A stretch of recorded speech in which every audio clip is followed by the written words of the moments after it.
So we begin our next case number 7. We request our moderator, Dr. Rishikesh Dingankar. He is our own TAP member, Dr. Amruta Bhaviskar, and our esteemed panelists, Dr. Mahesh Kore sir, Dr. Mahesh Moite sir, Dr. Sandeep Kekar sir. Please come on the dais and take the stage. Over to you, sir. Time has already started. So I know we are just over a quiz, but I will also start my case with a brief audience question. Commonest cause of fever with relative bradycardia? Enteric fever. Commonest cause of fever with disproportionate tachycardia? What we are experiencing currently as a presenter? The other thing would be sepsis. Obviously, the scientific answer would be sepsis. So now with the case, we have a 2-month-old female with fever starting on 29th October. Was well until the fever started. The fever tempo was first 24 to 36 hours, roughly 12 hourly, 100 to 101. Afterwards, it intensified, becoming more frequent and more intense. Initially, fever is to respond to paracetamol, but post 36 hours, that is for the last 12 hours, it was not responding completely. So with this complaint, the parents took the child to the pediatrician on 31st of October, around 48 hours post fever onset. So my question to the Dr. Kore sir, what additional history would you like?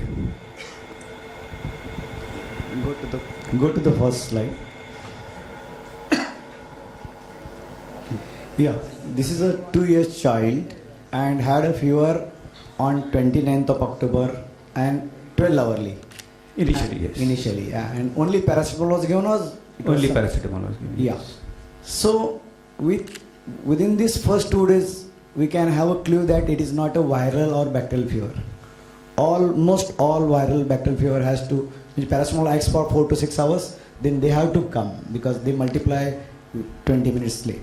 Okay, so it is not that 12 hourly fever, so we are dealing with either malaria or immune mediated fever, high grade fever, right? Later on become high grade up to initially moderate grade. First for 36 hours only up to 101.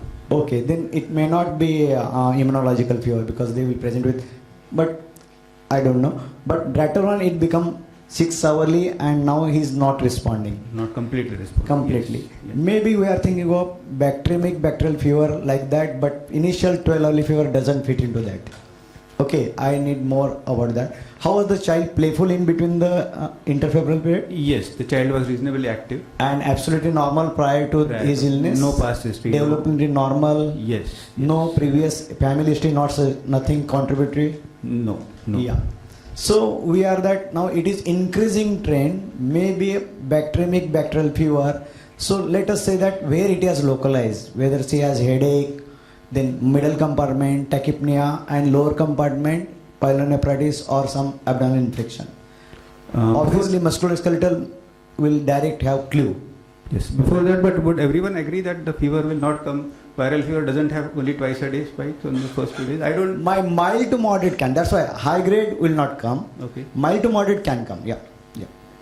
I think at this point your concern is Exactly. So that's what I.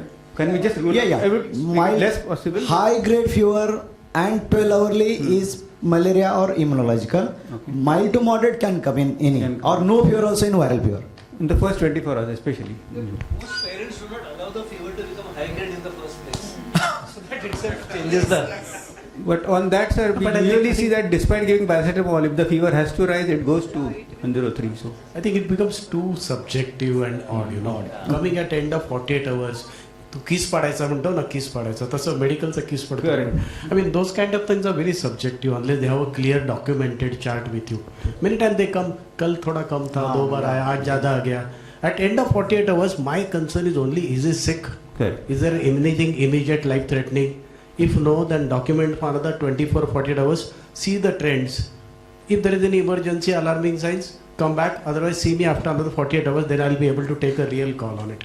At this point, I'm not worried what diagnosis, honestly. Yeah. Perfect, agreed. So just to mention the negative history, there's no focus of infection. no coryza or loose motions, anything. No urinary observation. It was a female child. No rash or any oral changes. Pain or no history suggestive of pain while walking or when the parents were handling the child. And interfebrile period, reasonably normal appetite and activity, including the appetite. And past history, uncomplicated birth history, normal developmental milestones, and immunized per the national immunization schedule. So during the OPC visit, which is 48 hours post the fever onset, again the child was still active even in the pediatrician's office. Systemic examination was normal except for mild pallor and liver which was just palpable. They have not mentioned whether it was soft or firm or the size of the liver. Based on this history and now the initial examination, Mohite sir, how would you classify the fever or categorize the fever? Now again, as I said, we are just at 48 hours. Yes. You had 2 spikes on day 1, maybe Yes. 3 spikes on day 3. This could be step ladder coming up in, but that will categorize after 40 hours. This could be still viral. This could be malaria. This could be anything at this point of time. Correct. My concern is, if there is nothing life-threatening, nothing serious, I'm not worried. Only paracetamol, document for next 24 to 36 hours, and these are your alarming signs. If you see something like this, come back. Otherwise, see me after 48 hours. Correct. Categorization, there is nothing. Basically, you'll call it as a fever without focus. Only thing was little odd was, non-response, partial response to the paracetamol. That is the only thing which is, little odd, which was there before. The response was there, now it is not coming. Okay. So that was the only, Okay. So that means the intensity of the process is increasing, most likely. Probably some change in the, evolution of some disease probably. So what differentials would you consider? Mainly the usual suspects: viral fever, urinary tract infection. Viral fever now, if you take that not responding after with the paracetamol, an increasing trend will make it less likely. But Less there likely, are yeah. some. This is a yeah, usual yeah, differential. but We there are are ruling some out- viruses which can, like Epstein-Barr virus, can go up to Correct. 2 weeks. Okay, it is not that sacrosanct that viral fever will not come out, or it has to come down by Correct. 4 weeks. But by this one virtue, we say that now he is deteriorating, means there is some added. So we can think of bacteremic bacterial fever. Correct. So exactly, points in favor and against of all these DDs. Amrita, just go through this. So the viral, for the viral, the child was otherwise normal interfebrile period. Apart from that, in the UTI, no focus basically. See, upper UTI, lower UTI, again you have to categorize. Lower UTI, Yes. you may have this low grade fever. Upper UTI can come with very high spike right on day 1. So how we usually recognize is localized bacterial infection versus non-localized. Localized bacterial right on day 1 will be high grade fever, continuous, poorly responding to paracetamol, sick looking child. Day 2, day 3 further going down. Day 4 may get complicated. Okay, so this could be that. That was not here. Yeah, That was not here. It was not there. So we rule out malaria also because of the increase in fever, but high grade. And apart from that, child was I'm not sure whether you toxic. rule out malaria. I'm not sure whether you Not rule sure out. about. Positive, yeah. It could be dengue Maybe also. it may favor malaria. Yes, Yeah. in favor of malaria. It could be dengue also because of high fever spikes. But the child was interfebrile period was active otherwise. And also in favor of enteric because of the Increasing increase in temperature. fever. So what could be the DDs in this case? Apart from these, which we have thought about, any less? At this stage, at least, I will watch and wait. Ask the parents to closely follow, because just 48 hours still, and then I will see the pattern of the fever and the trend of the fever for next 2 days till we get the exact probable etiology, whether we are dealing with. It looks like it's more than viral probably at this stage, but then still it's too early to comment on it. So I would like to follow up with this case and closely watch. Yeah. So are we For the suspecting? general practitioner, 2 days of fever, child all right. 3rd day deteriorating, you have to evaluate child. So in CBC and urine, what we'll do first? In a 2 years child, you have to do urine first, because that is a hidden cause of that PU. So if urine is normal, then go for CBC. Look for the leukocytosis. If leukocytosis is there, go for the X-ray, because there is a occult pneumonia condition like. So you can find out and treat it. Yes, sir. We'll come to the investigations. Dr. Kelkar, what about occult bacteremia? Would you consider this In Yeah, this it's case, 2-year-old spiking without fever focus. with, I will consider that, but then by day 3, there has to be some localization at least. If on day 3, if I see the child and there is no localization, I will wait for another day, because if there is no change and the fever is in the downward trend, then I will just wait. Otherwise, if there is, I'll just investigate if the fever persists, and if it is trend is in increasing size, if the child is become sicker, if the child in the interfebrile period is not active, or there are any other signs of underlying bacterial infection which can be occurred. So, Can I? yeah. Yes, sir. So occult bacteremia is a peculiar condition Yeah. which used to be diagnosed before 3 years of age, before the immunization became Correct. widespread, and it was because of HIV and pneumococcal pneumonia. Perfect. Now rather restricted to less than 3 months of age in so we don't really, this child is 2 years old now, we 2 said. years, 2 months. So we wouldn't strongly think Immunize and immunize. Right, Immunized, we that's my wouldn't, next question. absolutely, that's why I saw that, and Yeah. we wouldn't largely Correct. think of Child occult bacteremia. is immunocompetent. There is no past history of anything. So the Child guide- is fully immunized. So That's I what think sir was suggesting. The guidelines suggest if the child has received 2 doses of pneumococcal vaccine, it kind of, you don't suspect occult bacteremia, and you don't need to do blood culture right up front. Rishikesh, a bacteremia is also possible in the child with extensive dental caries. So, did this child have anything like that? I have not seen the child at that period, but at least it was not mentioned in the. my dental caries child will have spiking fever for 2 days just because of there is dental caries. I don't think.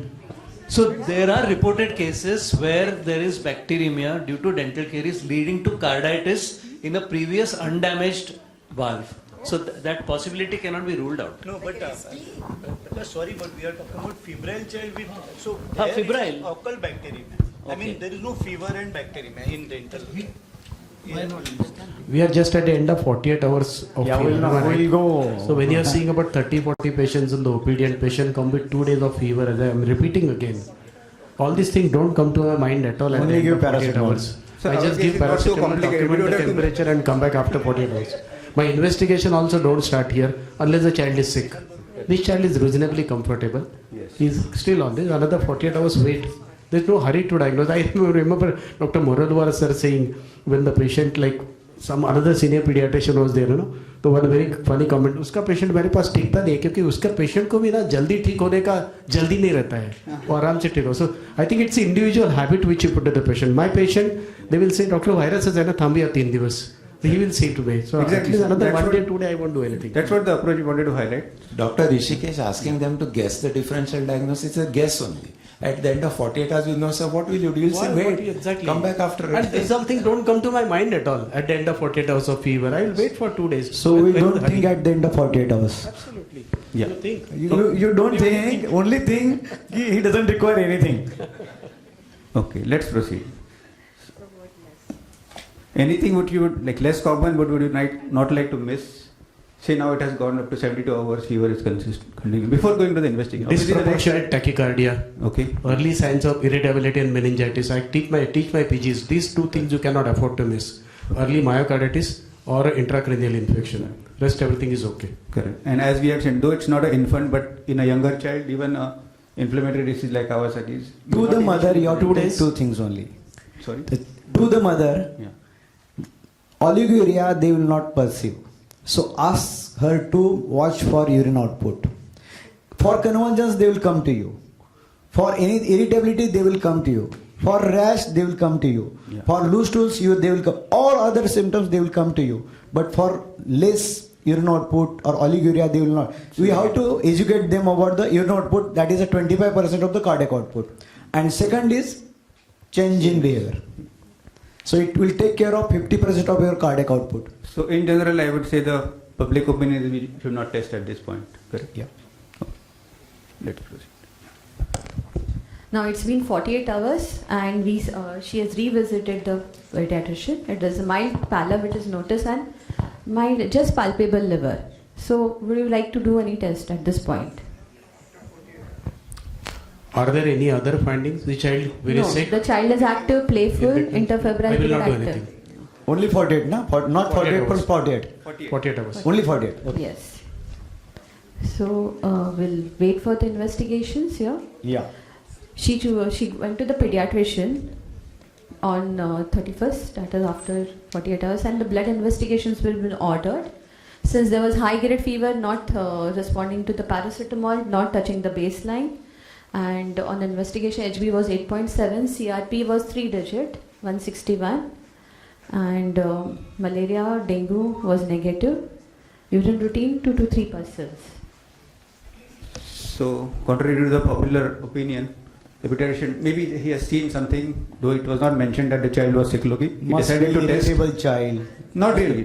We went to the notes and it was really happy. We went to the parents again retrospectively. The child was quite happy and playful, but somehow decided to test, maybe because of pallor and whatever, just palpable liver. And these were the reports. Yeah. And somehow the viral was done. HB is low and MCV is 70, means normocytic only. Yeah. Sorry, I'll go back to the. Yeah. Leuko milder on the lower side but at normal. Platelets are on to the normal side, lower side. Yes. CRP is, I'm worried. 3 digits, 161 will not come in any infective disorder. It has to be a non-infective inflammation. We have to search for it. If it is infective disorder, we'll treat it. But you look for lateral thinking like this. 161 alarming, something going wrong, and that too playful child. These two combination is horrible. It's not fitting. But won't the pneumonia also have high CRP and occult pneumonia, what we were mentioning earlier? Occult pneumonia will have leukocytosis and 80% of the neutrophils. So my occult pneumonia has gone down. Urine normal. Urine was normal, So yeah. 2 hidden infections are now out almost. And now I am dealing with some non-infective inflammation that I have to search. In a 2-year child, there are so many things I will do. Okay. So, as we said, ESR? basically pancytopenia. ESR was not done at the first visit. So, it was pancytopenia, and to highlight, it was normocytic anemia. CRP, as we said, very high CRP. So, you have to rule out high, like just like 3-digit ESR conditions, 3-digit CRP, which are mainly inflammatory disorders, also some tumors. And any comment on Vidal obviously should not have been done. And any comment on negative MP and dengue? I mean, I mean, we complement this with CAR test, malaria CAR test whenever we suspect it. Okay. MP antigen was done. So then that's okay. That's Yeah. negative. So it will rule out essentially. Vidal should not have been done. The Yeah. rest all are negative. Yeah. So you ruled out those possibilities. Dengue was done by rapid test, so we may. So you ruled out, almost ruled, a very high sensitive specific test. So you ruled out those possibilities. Okay. Now relook at the differentials based on the labs. Can we rule some of them out? UTI you ruled out, viral less likely, malaria you ruled out, dengue you ruled out, enteric or too early to say on that. That's not ruled out. That's not ruled. Correct. It's question. Query. Occult bacteremia possible. Yeah. So though they did not. Age of 2 months, yes, 2 years, I won't rule out. Occult bacteria. Yeah. So if the child become toxic on 3rd or 4th day, or by that time I'll definitely send a blood culture rather than. Yes. I have read put question mark because the blood culture was not sent. So. Why are you calling it pancytopenia? But by hemoglobin and. We cannot call it as a pancytopenia per There se is no because leukopenia. platelet is not below 1 lakh. Yeah, so don't Yeah. call it pancytopenia. You can say the cell counts are coming down. Probably if you have serial ones or you don't expect it to be, it's low normal, but you can't call it pancytopenia. No. Okay. So let me correct that. But new differentials in view of the cell lines being affected. Can you think of any? Yeah, we have already thought of, no? Yeah. So would you think of bone marrow involvement in this case? Not at this point of time. Normocytic anemia. It can come in so many things, no? So not specific. So we will not waste our mind thinking also to do bone marrow or not. It's too Because the non-specific anemia at is not this also point. that not serious. It's too non-specific at this time. Yeah. Okay. How would you explain the How is normocytic the child anemia? doing at this point? How is The the child is still playful. It's still Comfortable? nobody- Yeah. By this time the reports have come and the My child is worry not will playful. be why the CRP is 161 and with that I am thinking maybe infective. That is good because we can treat it. So search for the infective cause of such a high CRP which is not now obvious now, and look for also non-infective causes of inflammation. Only thing they would have given rise to some leukocytosis, thrombocytosis. You are having cytopenias coming with CRP. I'll still think in terms of Or infection repeat the as likely CRP. possibility. Yes, we have I'll repeated just it later. still keep him under observation. Look for any new rashes developing, or any other hidden signs coming up, maybe anterofontanal irritability, and just keep quiet. I won't be just reacting to that CRP. Yes. Can I just ask Dr. Ratna madam, would you be worried about the cytopenia? Yeah. So I think it may sound very irritating every time I say, whenever you have cell counts going haywire, look at the indices. If you have platelets which are low, now the coolters are giving mean platelet volume. Yeah. So don't talk of cytopenia and immediately a marrow to be done. You can very well know from the CBC with the indices and the retic count whether there is marrow involvement or no marrow involvement. I mean, infection, we usually have little suppression of marrow and cytopenias coming in, but in such a scenario where CRP is high, Dr. Kore has made a very good point that it is a non-infective, probably inflammatory condition. That is what you're trying to say, sir.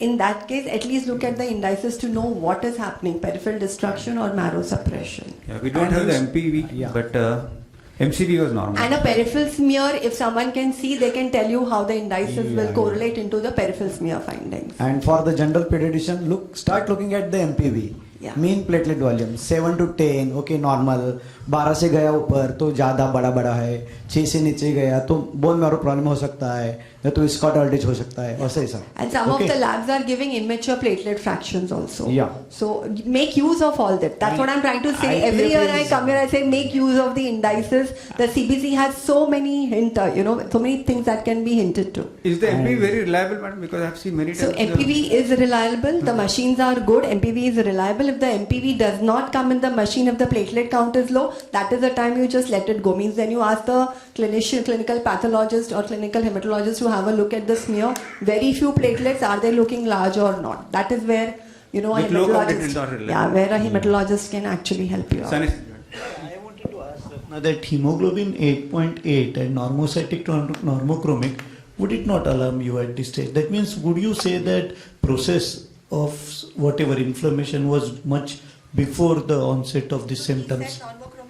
Yes, no. You have the exact indices? Yeah. 70 for something. a 2-year-old, so 70 plus age in years. So Yeah, kind of so it's just about, so it will alarm you, yeah. So Correct. there is a normochromic, normocytic and the HB is probably coming down for some reason, which could be inflammation looking at the CRP. And something that is not very acute but happening since a little longer time than the child has presented to us.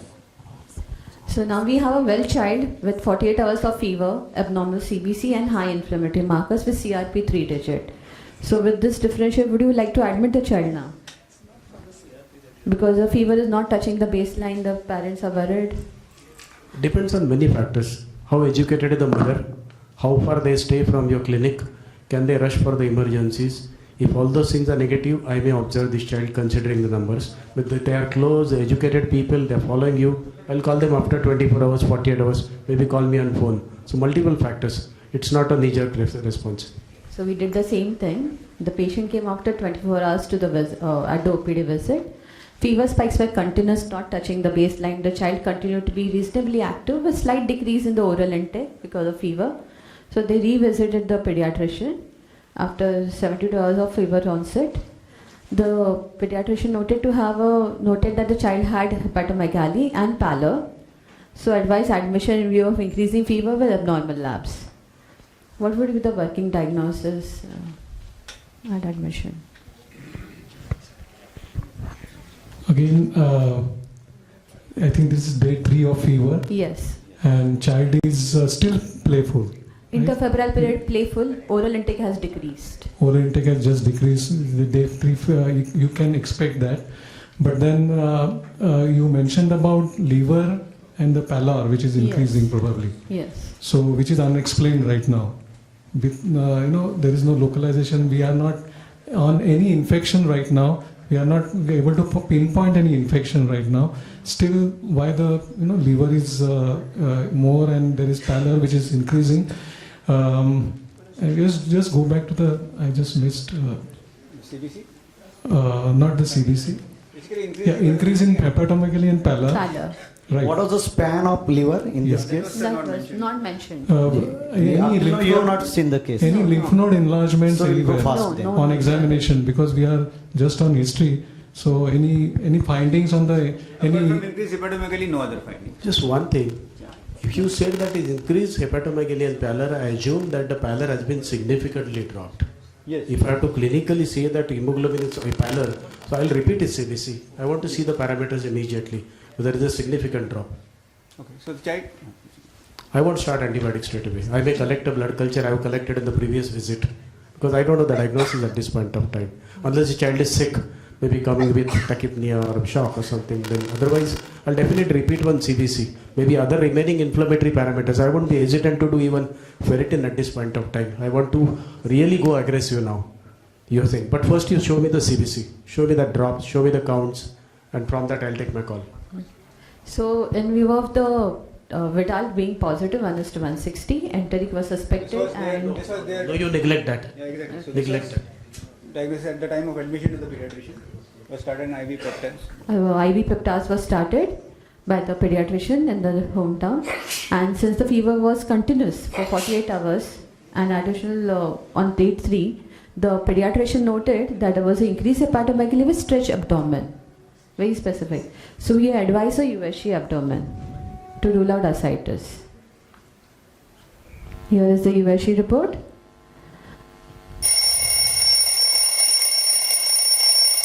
So there was a retroperitoneal mass near periportal region of the liver with calcifications and multiple retroperitoneal nodes. So with this, in view of this, the child was transferred to Jupiter. He was admitted for 3 days. She was admitted for 3 days with the local pediatrician. On day 5 and day 6. And there was a calcification in that? In the mass, yeah. In the retroperitoneal mass. There was internal vascularity and calcification. If calcifications are there, means it is long standing. It has not started just now. Because to calcification occurs in any vessels, that to implant will take months or weeks at least. So it is probably older one and just manifesting now. And it was localized mass or hepatomegaly was significant. In fact, the USG, I have not put the full report, the USG mentioned that the liver size was normal and only the mass was there. Yeah, So there is some discrepancy between the clinical examination. We have analysis. not examined the child. So this particular mass causing abdominal distension and stretching is unlikely. Sorry. This particular mass is not causing stretching and abdominal distension is least likely. It's just about 2 inches mass. In a 2-year-old child, this is unlikely to be causing that. So you'll have to find out whether there is. So any other findings, any free fluid, Ascites, anything else? No. Okay, so that is non-specific finding. I mean, this will have to rule out Correct. whether this is a long-standing pre-existing, as Mahesh said. This may be coincidental also. Just keep that possibility in the mind. Fair. So the child was transferred to Jupiter. Again, at the time of admission, this was about day 6 of fever. Still alert, interactive, not sick looking. Febrile that time. Weight was 10 to 25th percentile. Only again positive finding was pallor. This time it was mentioned mild in the notes. Liver, it was mentioned specifically 4 centimeter below right costal margin, firm, non-tender, and spleen just palpable. There was no obvious separate mass as such palpable. Where exactly was that calcified mass? Was it suprarenal? I mean, Periportal region. blood pressure on the higher side, 110/70. Yes. Am I dealing with fever or something like that? Is it a neuroblastoma which is coming with It's fever? a good thought because BP is on the higher side for the age. Yeah. But a lot of times we see children who are anxious also have a little, but we will repeat it later. the BP was persistently high. No, later on it was not so high Not so I mean high. It was high or not high? it was normal. Yeah. So summarizing so far, it's day 5, day 6 of fever, non-toxic child, hepatomegaly and pallor, cytopenias with high CRP and a retroperitoneal mass. It was not suprarenal, it was not paraspinal mass or something. Neuroblastoma can very well come like this. Yes, that was the thought process. We will come to that Pheochromo, later. because I said Yeah. hypertension. It's in the liver, so It was periportal region, sir. It was not exactly in the liver. periportal area. Outside the liver? Yeah, liver was separate, kidneys were separate from the mass. So any signs of hematuria or anything? No. No history of hematuria. During No routine, I only have lymphadenopathy 2-3 also. pus cells. There were no RBCs also. So since we are short of time, we'll just run through the case. So the other diabetes, even pheochromocytoma was thought about. Are we sure that we are talking about a single disease process? also Sorry? because this fever is something else and this may be So something 4 else. days old See, only, because yeah. So just calcific, 3-4 that's what days I of said. fever and we are talking about Coincidental pickup. Absolutely, Why absolutely. not? Why not? But the Possible. fever now it's day 6, sir. Agreed. All the other things are negative. What happened to his subsequent counts? Yeah, I will come to that. Yeah. So, investigation Jupiter. Yeah, so this was the first CBC on 31st OPD visit. By the time he was transferred, this is the Jupiter CBC. Again, anemia,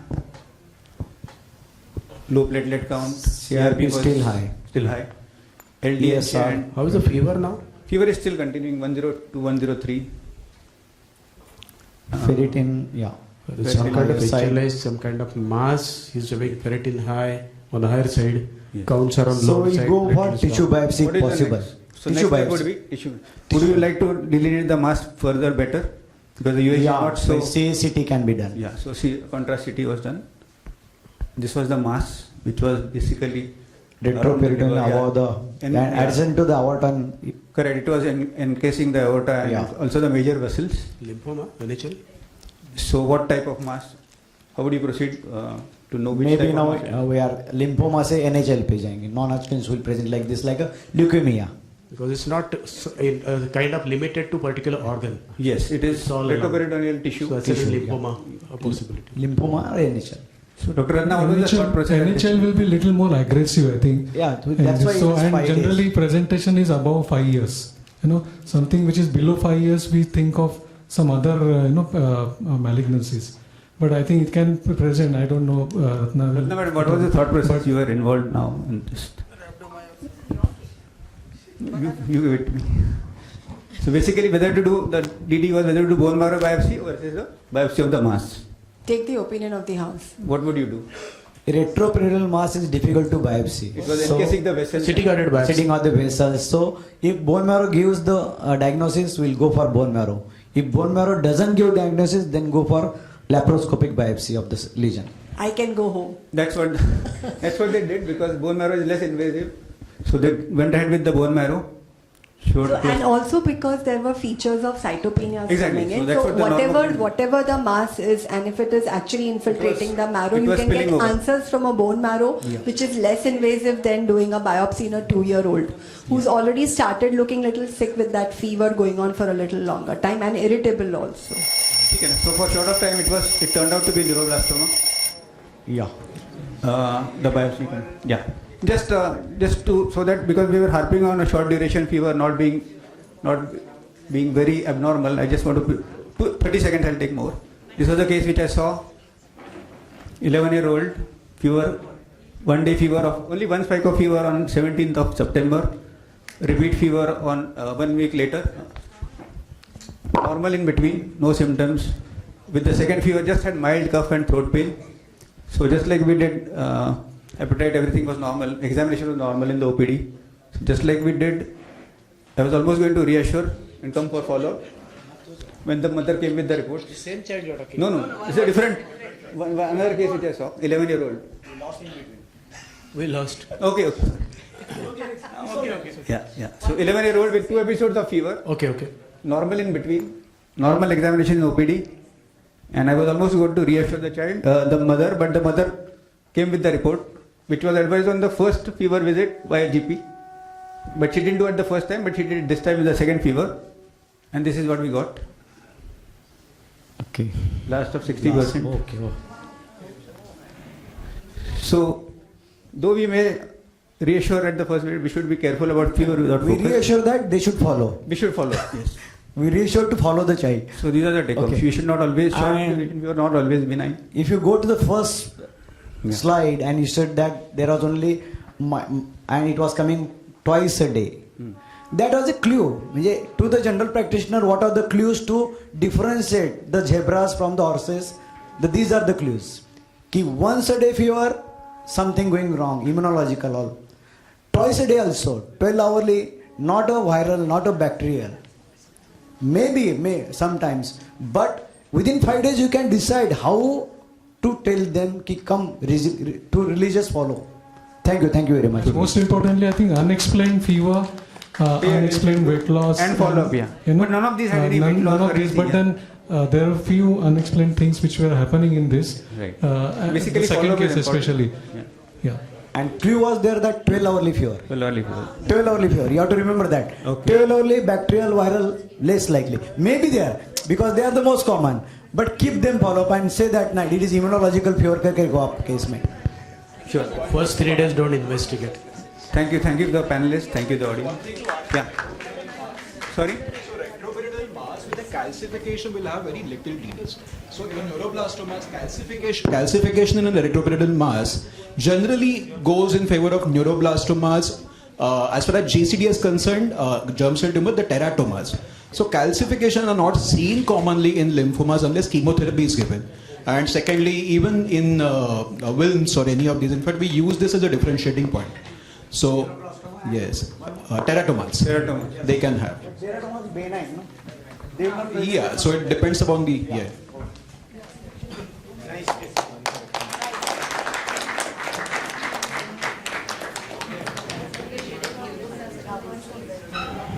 I request our panelists to please visit the felicitation booth.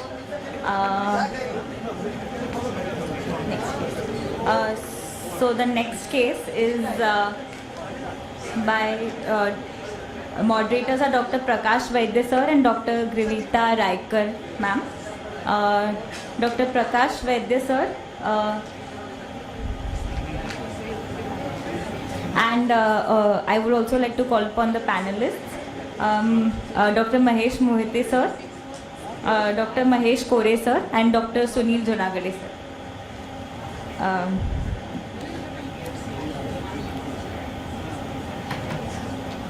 Dr. Prakash Vaidya sir is a senior pediatrician with a special interest in pulmonology, asthma and sleep medicine.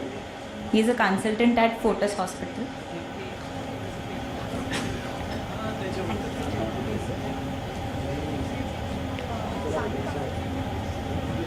First of all, it's so nice to find almost a full house even at the end of the day. Now, some of the things that we mention in this case may sound incredible, but I can assure you that this is exactly the way things happen.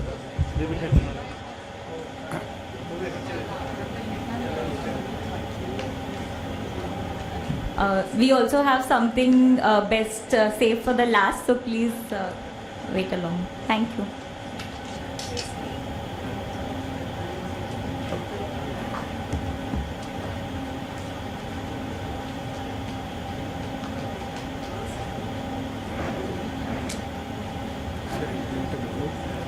So we request audience, this is our last case session. After this, we have an interesting session from our own Dr. Pramod Jog sir. So be there. That is the end of the means. After that, we have vote of thanks by Dr. Anand Bedekar. So just few hours. Actually, maybe in next 1 hour we should be. Yeah. So just have patience and enjoy the sessions. That means we have to be quick.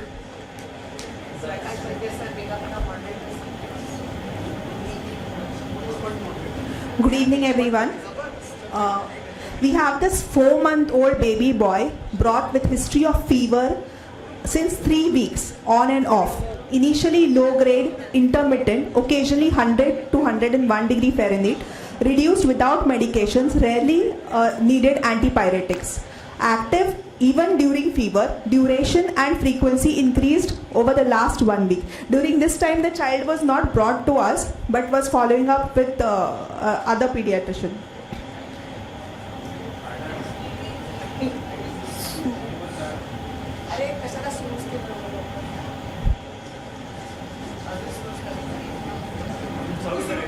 Hey move नाही जात हे move नाही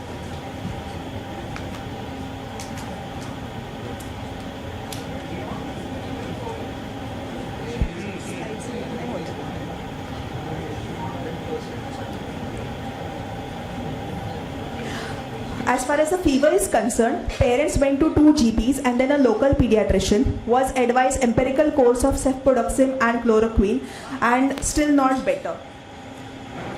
In addition to this, the child had vomiting since 3 weeks, moderate quantity, curdy, non-bilious, non-projectile, 2 to 3 episodes in a day associated with feeding and even after burping well.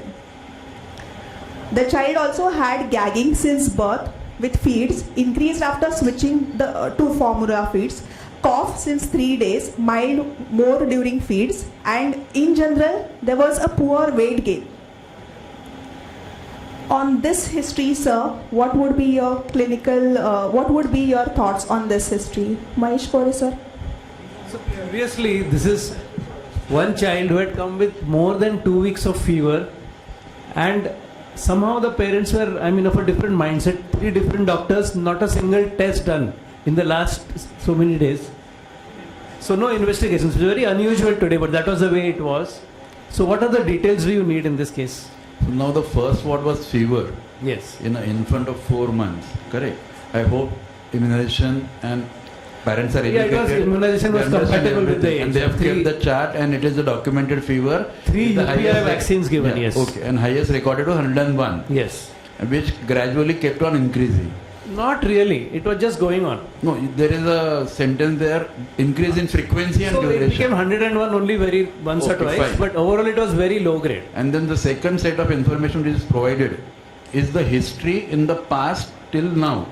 That gag, feeding difficulty, Yes, that is there vomiting since birth. in the background. Yes, but that was never really addressed by anybody. Okay, fine. He has been gagging, he has not been feeding well, and cough only in the last 3 days. Okay, so if you want to dissociate that from this, Yes. this still remains a fever of fresh onset in an infant who is 4 months of age, which is as of now not localized. Correct. Correct. Though the child is playful, we would ask the parents to keep a diligent chart and follow. So they have been the- keeping a chart. Yeah. Only in the last 2 days it's been 100, 101. So Otherwise maybe- it's been low grade. only. Maybe now is the time to at least do a initial CBC and CRP just to get a clue, because we already passed 4 days. Yeah, but do you need any more clinical details from our I side? will. We'll go to first slide. Go to first slide. Yeah, because we have to break down it. Then only we can. 4 months child and 3 weeks of fever is worrisome. Okay, because 6 months up to 6 months आता ही नहीं बुखार, तो 3-4 months में 3 weeks आ गया worrisome है. So low grade means not a acute pyogenic infection, almost ruled out. Okay, Agreed. whether it is fever that is 100 and 101 that is there. So there is an inflammation, but whether it is an infective inflammation or non-infective inflammation, we have to clarify now. Second symptom is vomiting. Yes, vomiting. Yes. Vomiting. So 3 weeks of vomiting also worrisome, But again, significant, not not very not, serious not burping vomiting, only. more like a, I think, non-projectile, non-bilious, curdy. It might even have been a burping GRD only. like picture. Yeah. Okay, if it is burping, we will not give. But with that, there is a failure to thrive, not Yes. going. There That is a has to be failure. addressed. So now you have to ask for whether there is a polyuria Okay. and polydipsia. Because if it is originating from the center, because there is no non-bilious vomiting, no GI for 3 weeks. So there was no comment on the urine output. I don't know whether a specific question was asked, but there was polydipsia. Well, no, the child was feeding normally whenever he was. But he was hungry always and still actively feeding. That makes a difference. Okay, that was a nice leading question, but we failed to ask that. So one or two questions here. When did you see this child? Which month of the year? Which month of the year? I think April, May? I can't remember. Coming this. from I some think it was hot area. early Jan. I or- do see such kind of children. Jan or somewhere Feb March, it was. April. Okay. Wherein because of early summer, they come with this undetected fever. They So stay this was in not dry area. hot summer. This was Right. Jan or Secondly, early Jan. It was. This vomiting is only during this 3 weeks fever. Or it was there prior also. No, this is from birth. The child used to gag and Could be vomit. just a GR going on from that. So we are not necessarily sure Yeah. that these Third- symptoms are Third related question, to the do you fever. have a fever documented at the start of this disease? They must have gone somewhere. So has the child become losing weight? Because at this prime, losing 5% weight in 2 or 3 months. Mahesh, that's a good Okay. point, but I did not get any answer on that. But we ma'am, know what is my that his growth perception? chart is low. Yeah, what is my perception? 3 weeks fever and not localized. Not localized, tachypnea नहीं है, respiratory नहीं है, tachycardia significant नहीं है, cardiac नहीं है, hepatomegaly नहीं है, liver नहीं है, No, we have not yet come to the clinical picture. Lemons is the kidney only. The hidden is endocrine and kidney, metabolic disorder. Polyuria, polydipsia, if severe metabolic acidosis, omitting will explain. So And we'll failure go to ahead. thrive. I'll just show you a video of the feeding story.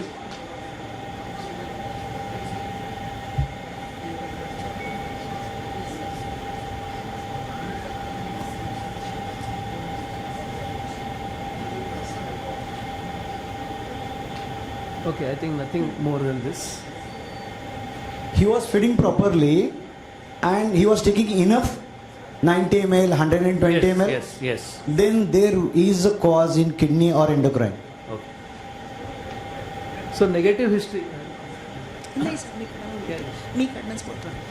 There is no other significant So to negative cut a long story short, we'll just show the slide. Yeah. Yeah, there is no other significant negative history. No nasal discharge, no abdominal distension, no crying during maturation, no skin rash. There is no other significant negative history. Again, the child is well immunized. Birth also no significant birth history. Developmentally, the child up till now developmentally normal. Any polyuria or polyhydramnios in the history? No polyhydramnios in the history. No. He is trying cause polyuria since antrenal period. As far as the family history is concerned, also there is nothing significant. The baby was adequately fed until 3 months. Breastfeeding stopped at 3 months. Any contact history, Prakash? Just go Cox back. contact history? Any So- maternal? But any that close was contact? she was 8 years back. There is no current TB history at all. This No child was contact. bang normal prior to these 3 weeks. Sorry. What is child? Child was absolutely normal. They have first 3 weeks. noticed this fever only for 3 weeks. So But till the 3 child months has not been growing well. Yeah. Right since the beginning. I mean, for whatever. See nowadays. Because I think here the growth charts are going to make a huge difference. So So tell me what are the birth weight of this I child? do not have a growth chart from birth. Do they have were birth not weight? very. See, the vaccines were done at a government center, so no growth charts. Birth are- weight? So basically, the birth weight I think was 2.2 kg, and Now? I'll show you the current weight. Yeah. Yeah. So these are the. Yeah. Go ahead. Blood pressure, okay. 1 minute. Blood pressure kitna? 6. Okay. SpO2 okay. No car. So growth chart you show Brivita. Yeah, 60 centimeter, 4.9. So essentially, currently the weight was between first to the third percentile, and the birth weight was 2.2. 2.2 and So it's this is not- almost 5. Yeah. It's 2.8 kg gain within 4. Okay. Yeah. It's not This was that, not that bad. that bad. But the current weight, but the height was better. Yeah. And the head circumference also was below the first percentile. But the child was developmentally okay so far. Maybe it's 4 months now, right? 4 months. Yeah, 60 plus. Okay. No, wait, show that chart. No, microcephaly high cost. 1 minute. 40 ray, it's okay. 40 centimeters okay. at 4. Okay. Okay. On systemic examination also there were no significant findings. Now putting all thoughts together, what would be the most likely focus for fever? Any possibilities at this point? At this point, I think if there is no localization and the only symptoms are sort of GI, so either it is a primary GI which we have ruled out because it has been there in the background since long time. So the recent onset fever which is hidden, I would be more interested in the urinary tract than any other tract right now. All right. Mahesh, both the Maheshes. I don't know why you showed us the feeding video. What abnormal you find Because in that I video? mentioned that there was a gag, so I thought that we should really know whether the child has an GERD or whether there is any obvious aspiration happening. So see, as So it Mahesh was, said, it was almost googly. Sorry? It was googly to us. and this child didn't have any cough or something. He developed cough a little later, but when he presented, there was See, no this cough. kind of low-grade fever going on for 2 or 3 weeks, I have seen occasional biliary behaving like this. Biliary? Biliary coughs. Okay. But Coming up biliary like coughs. Tachypnea was there? I No didn't tachypnea. see that, but I then low showed grade the going. X-ray. See, by convention, 3 weeks, 2 weeks fever in an Indian scenario. or typical I keep that as a infections. possibility. We showed the 35 is was not very bad. 35. 35 is on So higher side. At 4 months, months, it's on a higher little side. Slightly. But Okay, saturation is okay. Okay. But I mean, giving 3 weeks fever, infection in Indian scenario, I'll keep that as a possibility. I'll definitely get a chest X-ray. So tuberculosis is always. So here Always. we did not delay the chest X-ray too much. So that urine. if anything, we could be accused of over-investigating, but not under. My thoughts are infective pathology atypical, that tuberculosis, brucella or something atypical infection can cause. Okay. Second is endocrine. Third is metabolic because of the kidney disorder. I think, Prakash, can I think of inflammation also? Cafes can come like this. Fever is Fever. Children are irritable. Cafes, fever is irritable. But that might develop later. It's just 3 weeks now. So we should think. I mean, this is something that is coming with fever. Suhas, I mean, Sudhir. 100%. Cafes can come with fever. Okay. So anyway, our thought process was the same. Is it infection, but very unlikely? What infection? Maybe low-grade urinary, people are always saying. Inflammation, what inflammation? Was it a GERD with repeated aspiration? But actually the cough was not there. And some sort of aerodigestive disorder causing feeding problem. But whether these are related, we didn't have a clue at that point. So because it was 3 weeks and now the parents were ready for everything, we hospitalized the child. Though medically he could have been managed at home. So now after admitting, what investigations would you suggest and what investigation do you want and how would you treat this child? I want ABG with electrolytes Okay. to rule out RTA or Barter's like. Okay. Okay. But they can No, that's the slightly point. have. We will give you, but in fact we did the basic quite test well. first. That I will keep it lower down. Let's keep the priorities. Okay. Okay. I'll not keep the And, upper priority. and look for the polydipsia and polyuria if it is there. Okay. And DI can come, central. Vomiting is there, low grade fever is there, and central DI is one of the possibilities. Very interesting. Dr. Sunil? I'll keep urine, chest X-ray, and then the investigation which he said. Urine, chest X-ray was chest done in X-ray time. will be my first few things. Okay, just take it. So the course in the hospital. No. as I said Dr. here- Mahesh, only there are two probabilities right now. Either it is in the lung or it is in the kidneys or urinary tract. So blood investigations were somewhat unremarkable. Hemoglobin 10.3 in a 4-month-old. Our WBC count 13.6. Nothing really much. Neutrophils 26, lymphocytes 67. Okay, you had a look at this now.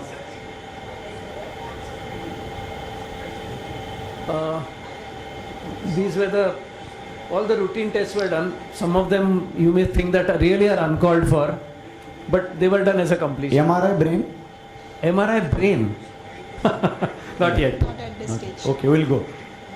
Why would you ask for MRI brain? No, if electrolytes are normal in this case. No, I'm coming to it. Coming to it. Sorry? We'll have ABG and electrolytes, then we'll decide if Okay. not So to we're do coming MRI. to that, sir. Okay. Yeah. So, 1 minute. I think show the other reports. Did you see this? The X-ray was normal, the sonography was normal, and persistently the child continued to have 90 to 100 fever spikes, not touching baseline, but didn't need any medication This also. is typical of mild dehydration that can come in cystic fibrosis, DI and RTA or Barter. Okay, excellent. So the course in the hospital, the cough worsened after admission, suggesting intercurrent infection, not explaining the current prolonged fever history. Intermittent cough, more during feeding, lasting for more than 3 days, hence started on oral azithromycin and symptomatic treatment. Baby was further evaluated for the low-grade fever. 1 minute. And further How was the investigations. CBC of this child? I showed you. Absolutely unremarkable. Lymphocyte HT of count? Lymphocyte was high compared to the WBCs, to the neutrophils. So everything was done. I mean, actually, we did not really, let's say, pull out any stops. These- Completely, everything was done. So in And the we are hospital, coming to your other reports. So this was the hemoglobin. The counts were still unremarkable. Cytokine, I think those were COVID times. So cytokine panel, then COVID antibodies, and nothing came. NT-proBNP. But now, we keep on doing it randomly. You will get some weird values like this. So that was wrong. Gene expert was done from the gastric lavage, normal. AFB smear was done, normal. AFB culture was done. Mantu, 3 years back this case was there, so Mantus were being done sometimes. But you didn't do the chest X-ray. we did No, it was normal. Chest X-ray normal, sonography normal. And Barium studies? Barium studies? No, we didn't do barium. We did a bronchoscopy, but not barium. Barium. So anyway, this was the respiratory panel because the child developed cough and still had fever. Again, we do a blank. I think these were commensals, coronavirus 22 and human rhino intro, which we all know is like an agriculture that grows on all the biofiles. Consanguinity? Consanguinity was not there. Non-consanguinity. Any family previous deaths, baby deaths, any history? No, this was the first child, no abortion. Male child, no? Male child. Male child. Yeah. These were the further tests done. No occult blood in stools. EBV, IgM was normal. Then thyroid panel was also nothing significant. Vitamin B12s were also normal. So now we still... Even an echo was done. So actually, as I said, the number of tests is completely, we are not very rational. I'll be the first to admit it. But at some point when the parents are desperate and you are desperate and there is no cap on the spending, you keep on doing the test. What happened So to this is cough, you exactly said? what we felt. Prakash, what happened to the cough? You said cough went on increasing further? Cough was Yeah, there, 2-3 days it went on, yes, it was increasing. So subsequently on your observation it went on increasing Yes, further? it was the same. There was not much of relief. How long the child was with you in the hospital subsequently? Initial first admission 5 to 6 days. And then it got better or? I'll come to that. So clinically, baby did not show any malignancy at all, no signs of symptoms. Daily monitoring was done, minimal weight gain. I'll just come to your answer, Mahesh, that the only test that I have not showed you so far is the electrolytes and the ABG. So, And that was the first test I asked. yeah, that is, so a plan for CT chest, abdomen and if required bone marrow. So all this, but the child was clinically well. So what were we now having at the end of the day? We were having persistent gagging, large quantity vomiting, inadequate weight gain, persistently increased body temperature and poor response to anti-GERD measures. He is removing acid to get rid of. He is making him alkaline. Okay. Sir, Yeah. but his weight gain is okay now, sir. 9.8 kg in 4 months is not fine. Yes. It is fine. It's on the It is not lower failure side. to thrive. It is not strictly failure to thrive, but He's getting the height lower percentile was pretty low. Which is more than what Gita, you the height expect. percentile was very low. You have to calculate the percentile for that mid-parental height. Failure to thrive. Mid-parental height was good. And what was The it? height was good. That's why 3 percentile is failure It to was thrive. not a good percentile. Dr. Prakash, height percentile good and weight height percentile low and weight good.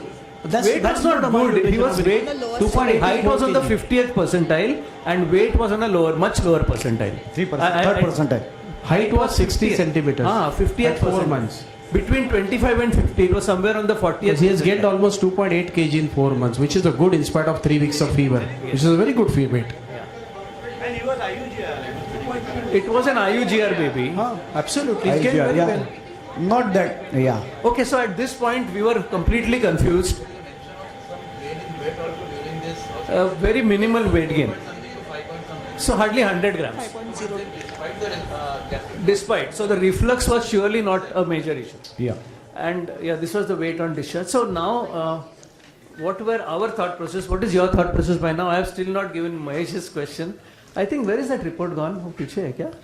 There was one report. Is it CF?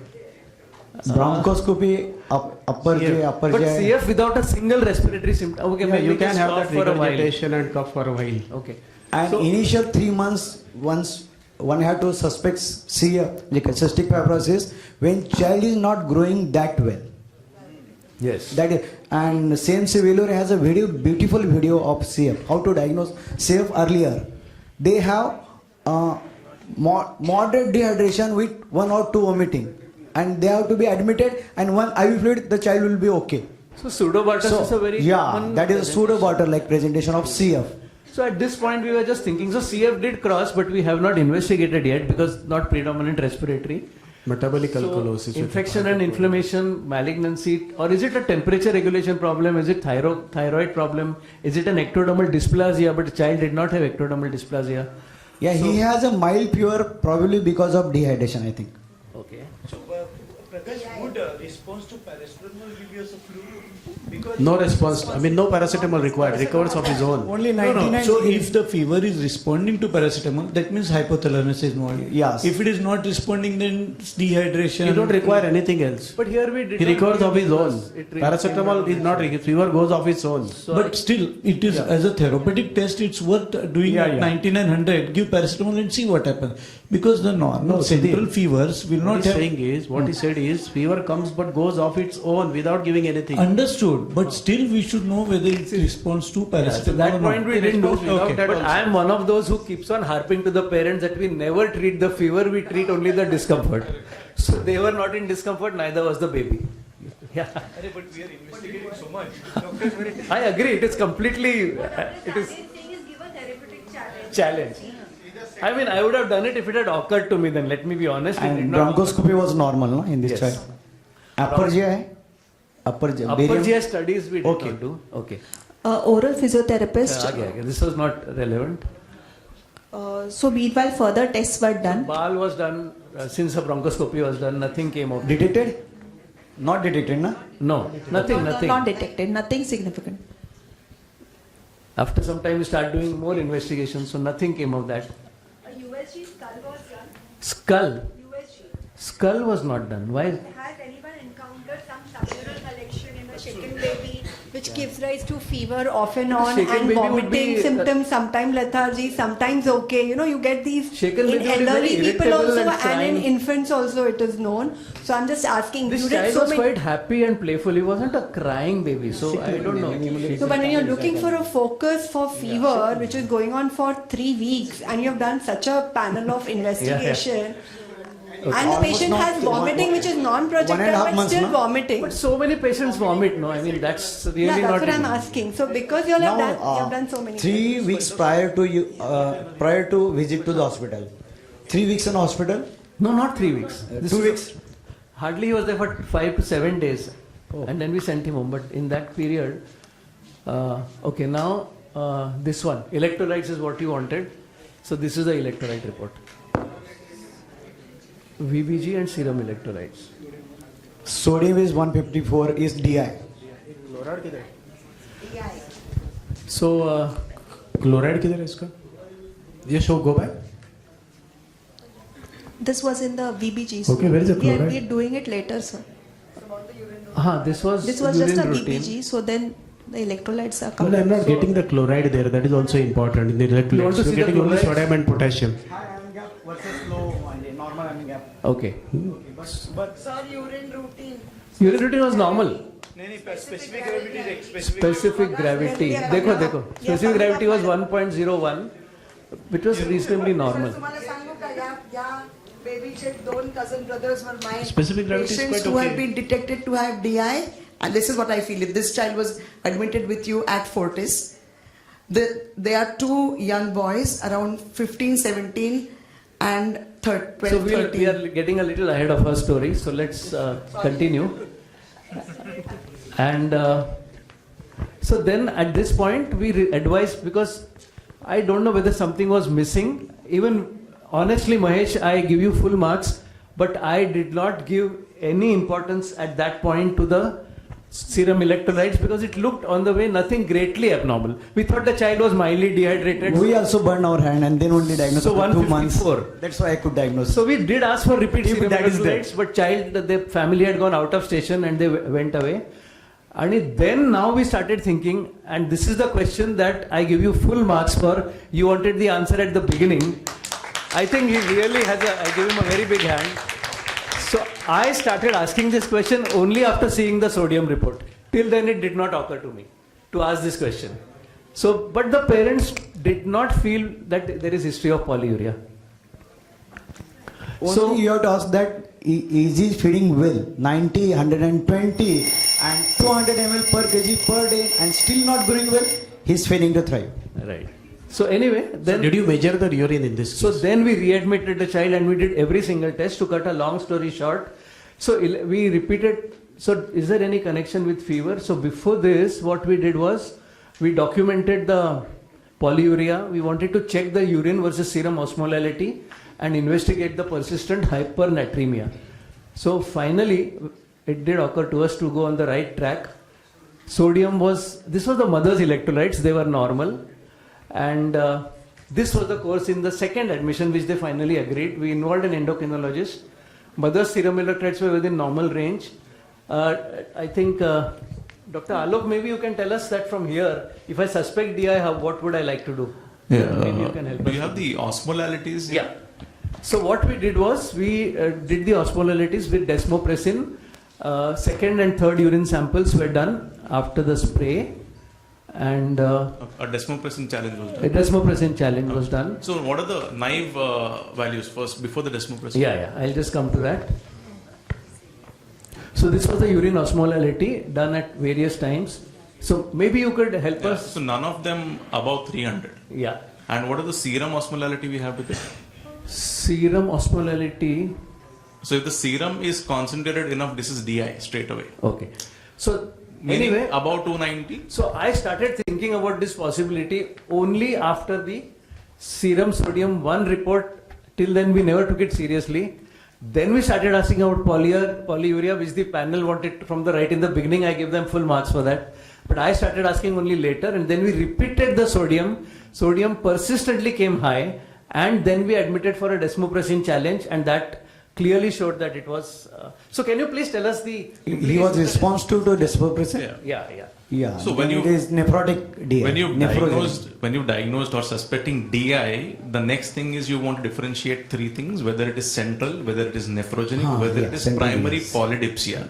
It is very unusual for an infant to have primary polydipsia unless the mother is feeding water to the child. So with this concentrated serum osmolality about 290 with a urine osmolality below 300, you look at DI. The next thing is doing a vasopressin or a desmopressin challenge. I would prefer vasopressin because it has a short half-life. Desmopressin will keep working for 12 hours. So once you give the vasopressin, you check serial values of urine osmolality at 1 hour, 2 hour, 3 hour, 4 hour. If the rise in osmolality of urine is more than 50% of your baseline, you are dealing with central. If the rise is less than 50%, you are dealing with nephrogenic, not considering primary polydipsia here. So this was the And thing was it was DR X-linked or probably X-linked recessive. X-linked, so you can't make a diagnosis like that. Yeah, in girls you have to do MRI, that's why. So X-linked is 90% of your nephrogenic DIs are X-linked. Hardly about 10% are autosomal recessive and dominant, but the mechanism is entirely different in both. So theoretically, if I have to differentiate between the two, so one is a receptor defect and one is the second messenger system defect. So we'll not go to affects the that. hyperponent, yeah. So for general pediatrician, tell us that 154 sodium means what? It is not the sodium excess, it is a less water loss. Yeah, water loss. You have to less sodium equivalent to the water. More sodium, less water. Less sodium, Other way. just Other way. Also in the video, Sodium the is a child, water defect. The child Sodium is a seemed water to be a bit thirsty to me. Irritable and thirsty and very eager to, So I think these were clues which I freely admit I missed in the beginning. So just one point, hats off to you, absolutely. If you didn't know the diagnosis, absolute hats You off did, to you. I can vouch for that. And I would have missed this 10 on 10 times if this child came with fever only to me. 10 on 10 I would have I missed. missed it completely till we took the sodium report seriously. Then we did a clinical exome, and the clinical exome was consistent with a with a hemizygous diabetes insipidus nephrogenic. So this was an eye opener, and my eyes are still open. Odd thing in this is there was weight gain was reasonably good. Yeah. Which I would have Sir, expected this. let Like he me- came with first RT as one possibility where polyuria with weight loss. This child who was admitted with Prakash Vaidya sir, his two siblings, they are Maushichi Muller. The older child came to me with abdominal pain at the age of 14 or 15. I had presented this case at our clinical meeting, and I treated him for upper GI, then feeling okay. And suddenly one fine day he said, वो हर 2 घंटे को रात में उठता है सुसु करने को. And I said, a 14-year-old child should not do this. बहुत ज़्यादा पानी पीता है. And then I sent him to Dr. Amol Madve. Amol आहे? Amol? हाँ? Amol Madve, who is our pediatric nephrologist, and Amol looked at it and he said, Dr. Gauri, look at the urine osmolality. And then the younger sibling also has been diagnosed with the same. They are with Dr. Pankaj right now. The older child is, I think, on indomethacin. The younger doesn't require anything. And then after Gappa, then they said, oh, my sister's son was hospitalized at Fortis and he also has. Now, so this is probably excellent. I did not know any more investigation. And now there is one brother's child whom I am begging to do a urine osmolality, which they have still not done. Another point which leads to confusion is the specific gravity was absolutely normal. 1.01 in this case. 1.01 here. 1.01 correlates with a urine osmolality of 800 plus, and 1.1005 is somewhere around 300 of urine osmolality. Okay. There itself, you would have taken the diagnosis as. But I mean, do you do water deprivation test for these patients in an elderly? Not in an infant. Dangerous in an infant. And then subsequently we got repeatedly serum sodium at 3, Yeah. 4, 5 occasions. So, but any sodium over 147 is enough concentrated serum. So that's why it is good. If you want to know much about, better about the sodium, potassium and sugar, there is one endocrinologist from Kanpur, Dr. Anurag Bajpai, and he has got tremendous free videos for you. You can go through it repeatedly and you will be master in sodium, potassium and sugar. Thank you. That's a very good. So anyway, what we realized. 3 weeks of fever, a child comes to us without localization, I understand. But still, why did you think of free water deficit? I think No, I didn't think of free water. See, 4 month child, 3 weeks of fever. What are your thoughts? Respiratory infection most common. It was not there. Cardiac, it was not there. Liver, it was not there. You go by anatomy. GI was not there. No, he was not purging. He was vomiting. That strike me. Vomiting is because of acidosis probably. Or he is getting rid of that acid to make the blood alkali. So I think it was a brilliant suggestion, brilliant diagnosis. So remember, fever can be only hyperthermia. It does not have to be infection or malignancy or inflammation all the time. So we missed the documenting the symptom of polyuria. I freely admit that. So history, there is no substitute for a proper history. Remember to ask history of polyuria anytime now in your cases of fever. And of course, clinical exome is useful when you have a obscure diagnosis. Ask polyuria when he is not going well. In spite of your efforts. Sir, would you have, tell me honestly, would you have thought about this if you were not in an academic way and you know this is... We have diagnosed renal tubular acidosis so many times because of this only. We have the Bartter disease because of this only. Yeah, we have that cases and we have gone through this. Yes, like Madam said. We should just give compliment to him for what, diagnosis is made. My question to you is, how late can they present? Because when Dr. Gauri said they are presented at 14 years of age, how late can these kids who are... I will so tell that you is unusual what she has mentioned. I will tell you one story why we have learned that. I want to know at what age you should suspect this diagnosis. That's why I'm asking. This was a different story of a girl who was not growing well in spite of having no other disease, no respiratory, no cardiac, nothing. So I said that it is pure sepsis unless proved otherwise.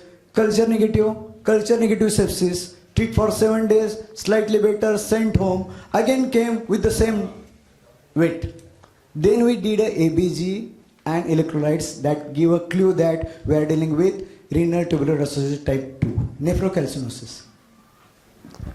Okay, so ABG is helpful in failure to thrive child. Even the VBG, why ABG only? VBG also.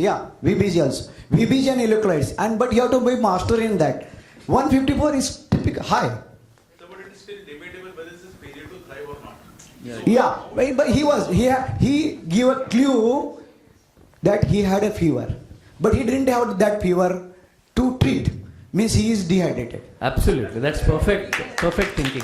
And I must say, I made the mistake of ignoring that first 154 till it struck me later that maybe I should go back and pay attention to it. So just one last thing what Ratna ma'am asked. Till what age do we suspect? Like what Alok said, if a smaller child failure to thrive, yes, I would suspect. Older children with DI usually present as nocturnal enuresis, which is well beyond in the second decade. 11, 12-year, 13-year-old child coming. So they'll be fine for the first whatever year. Probably as infants they were not fine. If we have records good enough to check, they are always fine. We have 4 patients like this I've discussed with Alok also. They're neither fitting in nephrogenic DI nor fitting in central DI. They're somewhere in between. So they are outliers, but for nephrogenic DI, what age should you suspect is my question. Those outliers are outliers. Yes. Let's talk of the common presentation. presentations. And when as pediatrician we should suspect it in this age group, yeah, it can come. Usually they will start presenting if a smart, meaning if a watchful pediatrician watches in the first year of life. That's what I wanted to know. And they do not have polyuria in pregnancy. That is there. Intrauterine polyuria is not. There is no intrauterine polyuria because we would want to think that they are polyuric, but antenatal scans, if you look, they are always having a normal AFI. They might not have polyuria. Okay.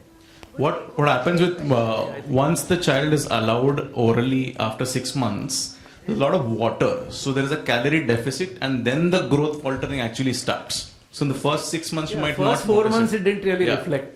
Now the child is not growing so well. So I think. Okay. Thank you, sir. This was like a sixer in the first ball only. So we request our panelists to visit the felicitation counter. Now we are nearing our sessions. So after a stormy, feverish session since morning, we are going towards the cooling session, or we can call the laughter dose before we wind up. So we are inviting wonderful, humorous, excellent orator, twister, none other than Dr. Pramod Jog sir, to recharge us again and give us the extra laughter dose before we disperse.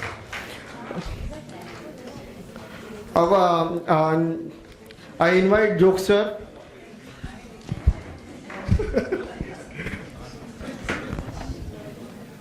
Please take over and yeah. So, first of all, a big pat for TAP, okay? Because after I attended all the sessions since morning, now I come to know as to what is the real purpose of existing in the field of pediatrics with so many bright people around and bright attendees around, okay? So I first give a big pat for TAP with great arrangements by Gauri and Anand and academic planning by Archana and constant support by Sudham. I am aware that some names I may not be knowing, and inquisitive Pooja and Deepa, okay? So they have had a nice quiz, okay? And then for a well-managed Tapicon. So Tapicon is timeliness, academics at its peak, and interaction with connoisseurs. Okay, so we had excellent feast over here, and that's why I am presenting this jogopsis, that is synopsis by Pramod Jog, and I will discuss whatever was discussed, which was undiscussed, and whatever came to my mind. So it may not have all the contents of what was discussed.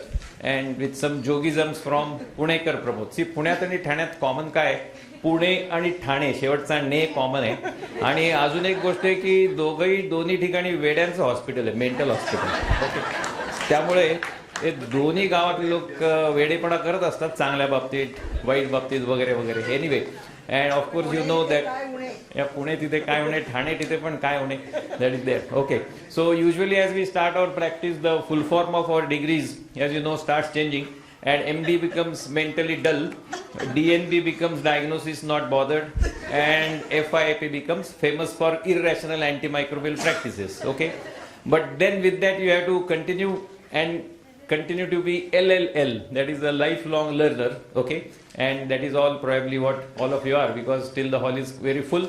The disclaimer is that in the audience there are 3 types of people. So SIPs are the super intelligent pediatricians who are sitting probably in the first row, okay, except Dr. Sudhir Sane is in the second row and some experts who are at the back. And then LIP are the low intelligence pediatricians. I hope there is none in the audience.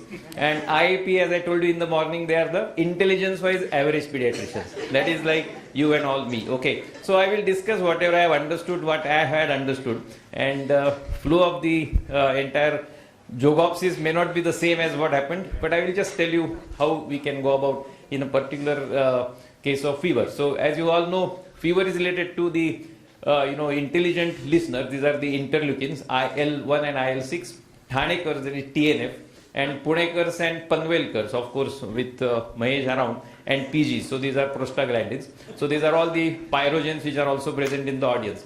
And remember, fever is not simply a number. Every fever has a story, and we have seen all those stories since morning. So you have to be able to read those stories and enjoy them. And thermometer is only the first chapter in these stories, okay? And any prescription that you give to the patients, the first prescription has to be the thermometer, okay? So they must know, because there are different people who describe fever in different ways. Like AGL, Anga Garam Lakhtai, okay, so that is AGL. KKK, that is KTK, Kasatari Kartoy, KKK, Kirkir Kartoy. So, but these are all important symptoms, and you must be able to rule out whether it's real fever or no. And that's why measurement of fever, which was not discussed since morning, is very important. Suppose if you have a thermometer like this, for example, many times if we tell our staff nurses to measure the temperature, they will put it like this. And the thermometer many times is measuring the atmospheric temperature and not the baby's temperature. So it has to be vertically put in the axilla, okay? And the bulb must actually touch the tip of apex of the axilla, okay? I know of some IT sector parents, as I told you in the morning, those inquisitive and troublesome parents. चला एक मध्ये आला मला म्हटलं doctor त्या पोराला ताप आहे तुम्ही काय औषध दिलं तरी कमी होत नाही म्हटलं तू मोजतो कसा सांग त्यांनी मला दाखवलं exactly temperature what he said was that after every reading in the thermometer I add 1 because I am told that 1 degree should be added to the auxiliary temperature. म्हटलं मला एका तुला टेम्परेचर मध्ये नेहमीच काय आलं तरी फीवर दिसणारच ना. So people always come for persistent low grade pyrexia, and this was the person who told that he used to add 1 degree and tell me the fever. So there are people like these also. Anyway, what I do is I give the first dose of antipyretic in the clinic. मैं तो आला की मी त्याला अँटीपायरेटिक पहिलं हॉस्पिटलमध्ये fever म्हणून देऊन टाकतो. म्हणजे काय होतं, by the time he goes home त्याचा अर्ध्या तासाने ताप उतरून जातो. तो म्हणतो जोग सरांचा हातगुण फार चांगला आहे, बिकॉज आधी त्याला औषध देऊन टाकायचं, तो म्हणजे घरी जाईपर्यंत त्याचा ताप होत होतो. सो यूज दिस ट्रिक. हॉस्पिटलमध्ये एक 5-7-10 बाटल्या आपल्या पॅरासिटामॉलच्या आणून ठेवा आणि आल्या त्याला देऊन टाका. तापाचा पेशंट आला की देऊन, कारण त्यांना कन्सर्न काय असतो, ताप कमी व्हायला पाहिजे. बाकी तुमचं डायबिटीज इन्सिपिडस हे ते पुढे नंतर बघू आपण, ते आता पण आधी त्याचं ताप तर उतरला पाहिजे, तर त्यामुळे हे कर. Anyway, so that is very important. Kore साहेब मी गंमत करतो. Anyway, so and you have to counsel that this fever is a friend. पण हा फ्रेंड असताना तो एनिमी होत नाही ना बघायला पाहिजे. तो एनिमी कधी होतो ते माहिती पाहिजे. Particularly as I told you in the morning, meningitis, pneumonia, diphtheria, sepsis आणि अपेंडिक्स हे सगळे आपले शत्रू आहेत. ओके, तर त्यामुळे you have to look at the appearance, airway, breathing, circulation and others like rash, particularly haemorrhagic rash किंवा डिप्थेरियाची membrane. Okay, and that mnemonic that I told you in the morning. Sensorium, temperature, oliguria, perfusion आणि sugar, ह्या सगळ्या गोष्टी बघायला पाहिजे. They are indicators of seriousness. And the 4 questions that I told you in the morning, a patient whether it is fatal, whether he needs hospital admission, whether he will die, whether he needs to be hospitalized, and whether I need to do anything urgently. This you must keep at the back of mind. Okay, and very simple rule on day 1, if it is sneeze and wheeze, usually it is viral, त्यामुळे antibiotic द्यायचं नाही. म्हणजेच watery nose and watery motions, usually they are viral, so no antibiotics. If cough is more than fever, we all know it's an airway disease, so again no antibiotic. If fever is much more than the cough, usually it is lower respiratory infection or something, where you may require antibiotic. The simple rules lakshat ठेवा, because 90% of practice is on this only. Okay, so this poster has to be in the outside OPD. So Shraddha or Sabun. So for almost all the infections, this is the poster. So you just tell that this is very important, particularly viral respiratory infections and diarrhea. Okay. Remember, if an IT mother calls you for a 2-month-old baby and wants a teleconsultation, 2 महिन्याचा पोरगा असेल त्याला कधी फोनवर सल्ला द्यायचा नाही, कारण 2-month babies, they are the worst patients in the world. त्यामुळे ते history of fever for 2 days, cough, cold काय असेल तरी, and no teleconsultation for babies under the age of 3 months. Below 3 months the protocol is hospitalize, investigate and treat. Okay. त्यामुळे 3 महिन्याच्या खालचं temperature केला हॉस्पिटलमध्ये ऍडमिट करायचंच, नाहीतरी हॉस्पिटल ऍडमिशन सगळ्यांच्याच कमी झाल्यात हल्ली, तर 3 महिन्याच्या खालच्यांना ऍडमिट करून टाका. Okay. And follow this particular protocol. It indicates temperature related alphabet that is T. So top to toe आज सकाळपासून जे काय तुम्ही ऐकले ते सगळं या टी मध्ये आले. Temperature, pulse, respiration, blood pressure आणि CRT. ते टी मध्ये मगाशी सांगितलं तुम्ही की डिस्प्रपोर्शन म्हणजे टॅकिकार्डिया जर समजा डिस्प्रपोर्शनेट जो फिवर असेल, मायोकार्डायटिस. ओके. सगळं आलं याच्यामध्ये. ते आता तुम्ही घरी गेल्यावर विचार करत बसा काय काय शिकलं ते. आता ते व्हॅस्क्युलायटिसचं मध्ये एकाने हायपरटेन्शन सांगितलं, ते पण BP मध्ये आलं. 10 fontanelle under the age of 18 months. Then throat, teeth and tongue. आता टीथचा पण डॉक्टर प्रकाशने उल्लेख केला, कोणीतरी बोललं. अँड देन टंग म्हणजे स्ट्रॉबेरी टंग आणि सगळं ते पण आपण डिस्कस केलं. Tympanic membrane, remember it is very important. आज आपण ओटायटिस वगैरे असे म्हणजे इन जनरल थोड्या लोकांना सोप्या वाटतील अशा काही कंडिशन डिस्कस केल्या नाही, पण we should also remember some of these important things. And you have to examine twice the number of ears as the number of patients in the OPD. Obvious आहे, 50 पेशंट आले तर 100 कान तपासले पाहिजे, एका माणसाला 2 कान असतात. So you have to examine 100 eardrums. When you see many eardrums, then only you know what is the normal eardrum like. And remember particularly आता डिसेंबर महिना आहे, तर डिसेंबर मध्ये कसं आहे, many NRIs they come to India. अमेरिकेतले बरेच हल्ली त्या ट्रम्पमुळे येण्याचं प्रमाण कमी झाले, ते घाबरतात, चला आला परत आणि नाही स्टॅम्पिंग झालं तर बोंबायची, म्हणून बरेचसे येत नाहीत. पण मागे ते सायबेरियन क्रेन्स असे येतात ना डिसेंबरमध्ये. सिमिलरली NRIs ते usually come to the country. तर मागे मी प्रॅक्टिस जेव्हा सुरू केली तेव्हा एक असं झाला, त्याला मी तपासलं, त्याला म्हटलं तुला काय नाही पॅरासिटामॉल वगैरे देतो आणि अँटीबायोटिक्सची काय गरज नाही. त्यांनी दिली कन्सल्टिंग फी, पण जाताना त्याला अजून हसतच नव्हता, म्हणजे टिपिकल पुणेरी माणसारखा फार उशिरा हसत होता. तो म्हटलं हसत का नाही, तर मला माझे तिथं दुसरा शेजारी डॉक्टर आला, तो म्हणला अरे बघा लेका त्याचा कान तपास, टिम्पॅनिक मेम्ब्रेन बघ, त्याशिवाय तो खुश होणार नाही. So remember when your NRI comes, at least at that time you examine the eardrum, कारण त्यांना तिथं सवय लावली इयरड्रम बघितल्यानंतरच अँटीबायोटिक देतात. ओके. त्यामुळे आपल्याकडे काय आपण धडाधड कसंही ठोकते, अमॉक्सिसिलिन दे हे दे, तसं ना करू. तर please see that you use otoscope. In the beginning I did not have the otoscope, so I asked my senior what to do. तो म्हणलं बघा आता फंडोस्कोप काही असेल ते वाटेल ते घाल कानात आणि बघ. So till the time patients don't know, म्हणजे कसं आहे, जोवर पेशंटला फंडोस्कोप आणि ऑटोस्कोप मधला फरक कळत नाही तोवर आपली प्रॅक्टिस व्यवस्थित चालेल, घाबरू नका. ओके.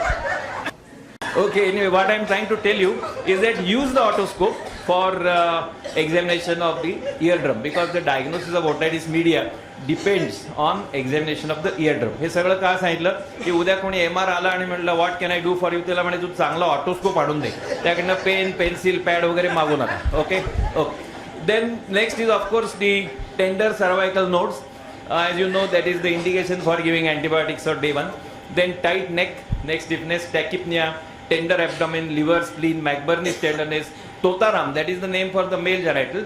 So this examine, हे सगळं टी पूर्ण करण्यासाठी तोताराम घातलेलं आहे तिथं. And then turn the child on the back. Okay.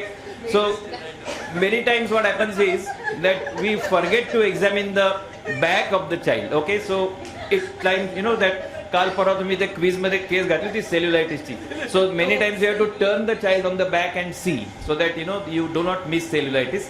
And then also total undressing for examination of rash, eschar, swelling of the joints किंवा हे सगळं बघण्यासाठी you have to totally undress. Okay. त्यामुळे आपल्या रिसेप्शनला सांगून ठेवा की ऑल चिल्ड्रन, मी OPD जर बिझी असेल तर सांगतो सगळ्यांना स्ट्रिप ऑफ करून कपडे काढून आत पाठवून द्या. Okay. But I remember this, there is a pediatrician, rather I think he is no more, in Sangli, and he had given this blanket order आणि त्या रिसेप्शनिस्ट आता सांगलीमधल्या काय त्यांना भेजा तेवढाच तिथं त्यांनी त्या येणाऱ्या सगळ्यांचे ते मेडिकल रिप्रेझेंटेटिव्ह सुद्धा सगळे त्यांनी स्टेप ऑफ करून पाठवायला सुरुवात केली. So anyway do not extend the orders to that extent. Anyway so total addressing is very important. Okay, then the art of identifying our enemies, already I told you about the educated guest, so I will not repeat. So at the end of all this, what you are left with is certain things which start with the alphabet S. So you have to either you can manage symptomatically, which is the most rational way of giving, that is paracetamol. You have to speak out. त्याला सांगा, म्हणजे 5 मिनिटं घालवा की बाबा हे viral आहे, bacterial नाही आहे, तुला अँटीबायोटिकची गरज नाही. पण बरेचसे लोक आपले जसं वय वाढेल तसं जिभेला फेविकॉल लावून बसतात क्लास, ते बोलतच नाही.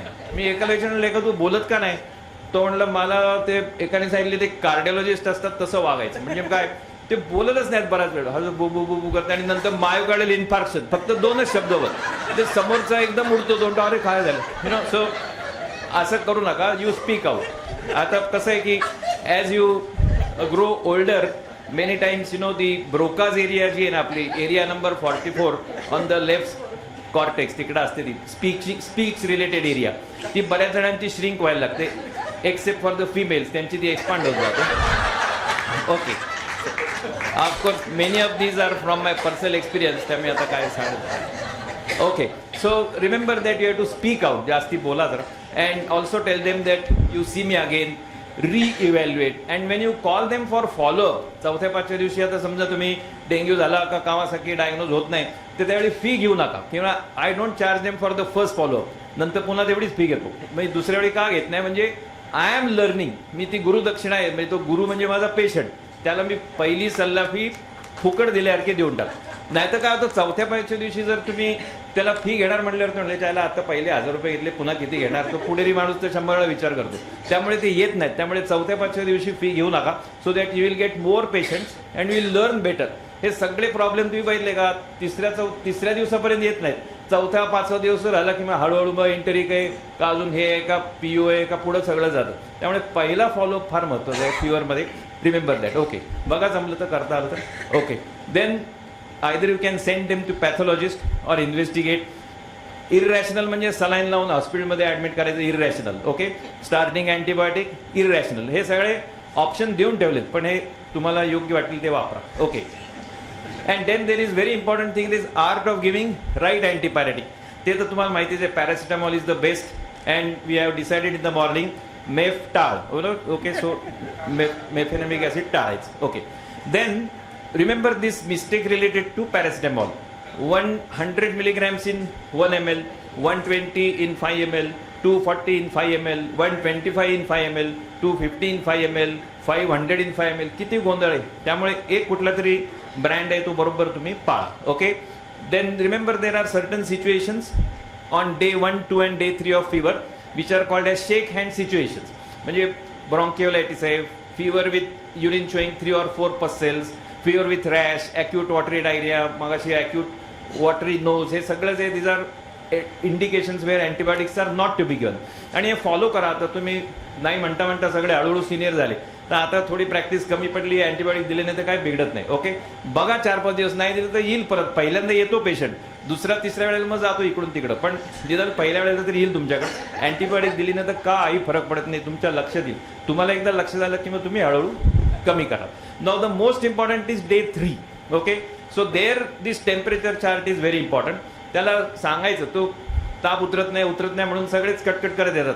त्याला सांगायचं दर 2 तास 20 मिनिटांनी टेम्परेचर मोजायचं. ते 2 तास 20 मिनिटं तो काही विचारत नाही, ते का मग तो बरोबर ते बघत बसतो, 2 तास 20 मिनिटं झाले का मग तो बघतो. बरं, एव्हरी 6 hours, एव्हरी 8 hours असं पुस्तकात लिहिलेलं असतं. बरं, त्या गाईडलाईन्स आहेत, आपण 2 तास 20 मिनिटं करायचं. ओके, म्हणजे तो तुमचं डोकं खात नाही, लक्षात ठेवा. ओके, तो चार्ट भरत बसतो 2 तास 20, आणि मग पुढच्या वेळी येतो तेव्हा चार्ट आणला का, ठीक आहे, परत नाही होतं, आता 4 तास 40 मिनिटांनी मोजायचं, अजून 2, तर 7 दिवस काढायला पाहिजेत ना कसे तरी. ओके, म्हणजे आपल्याला तो PO म्हणायचं की नाही कळलं पाहिजे, नाही तर नेल्सनला हे माहिती नाही एवढं, त्यामुळे तुम्ही स्वतःच्या गाईडलाईन्स तयार करा. Okay, so remember at that time you can start day 3 investigation.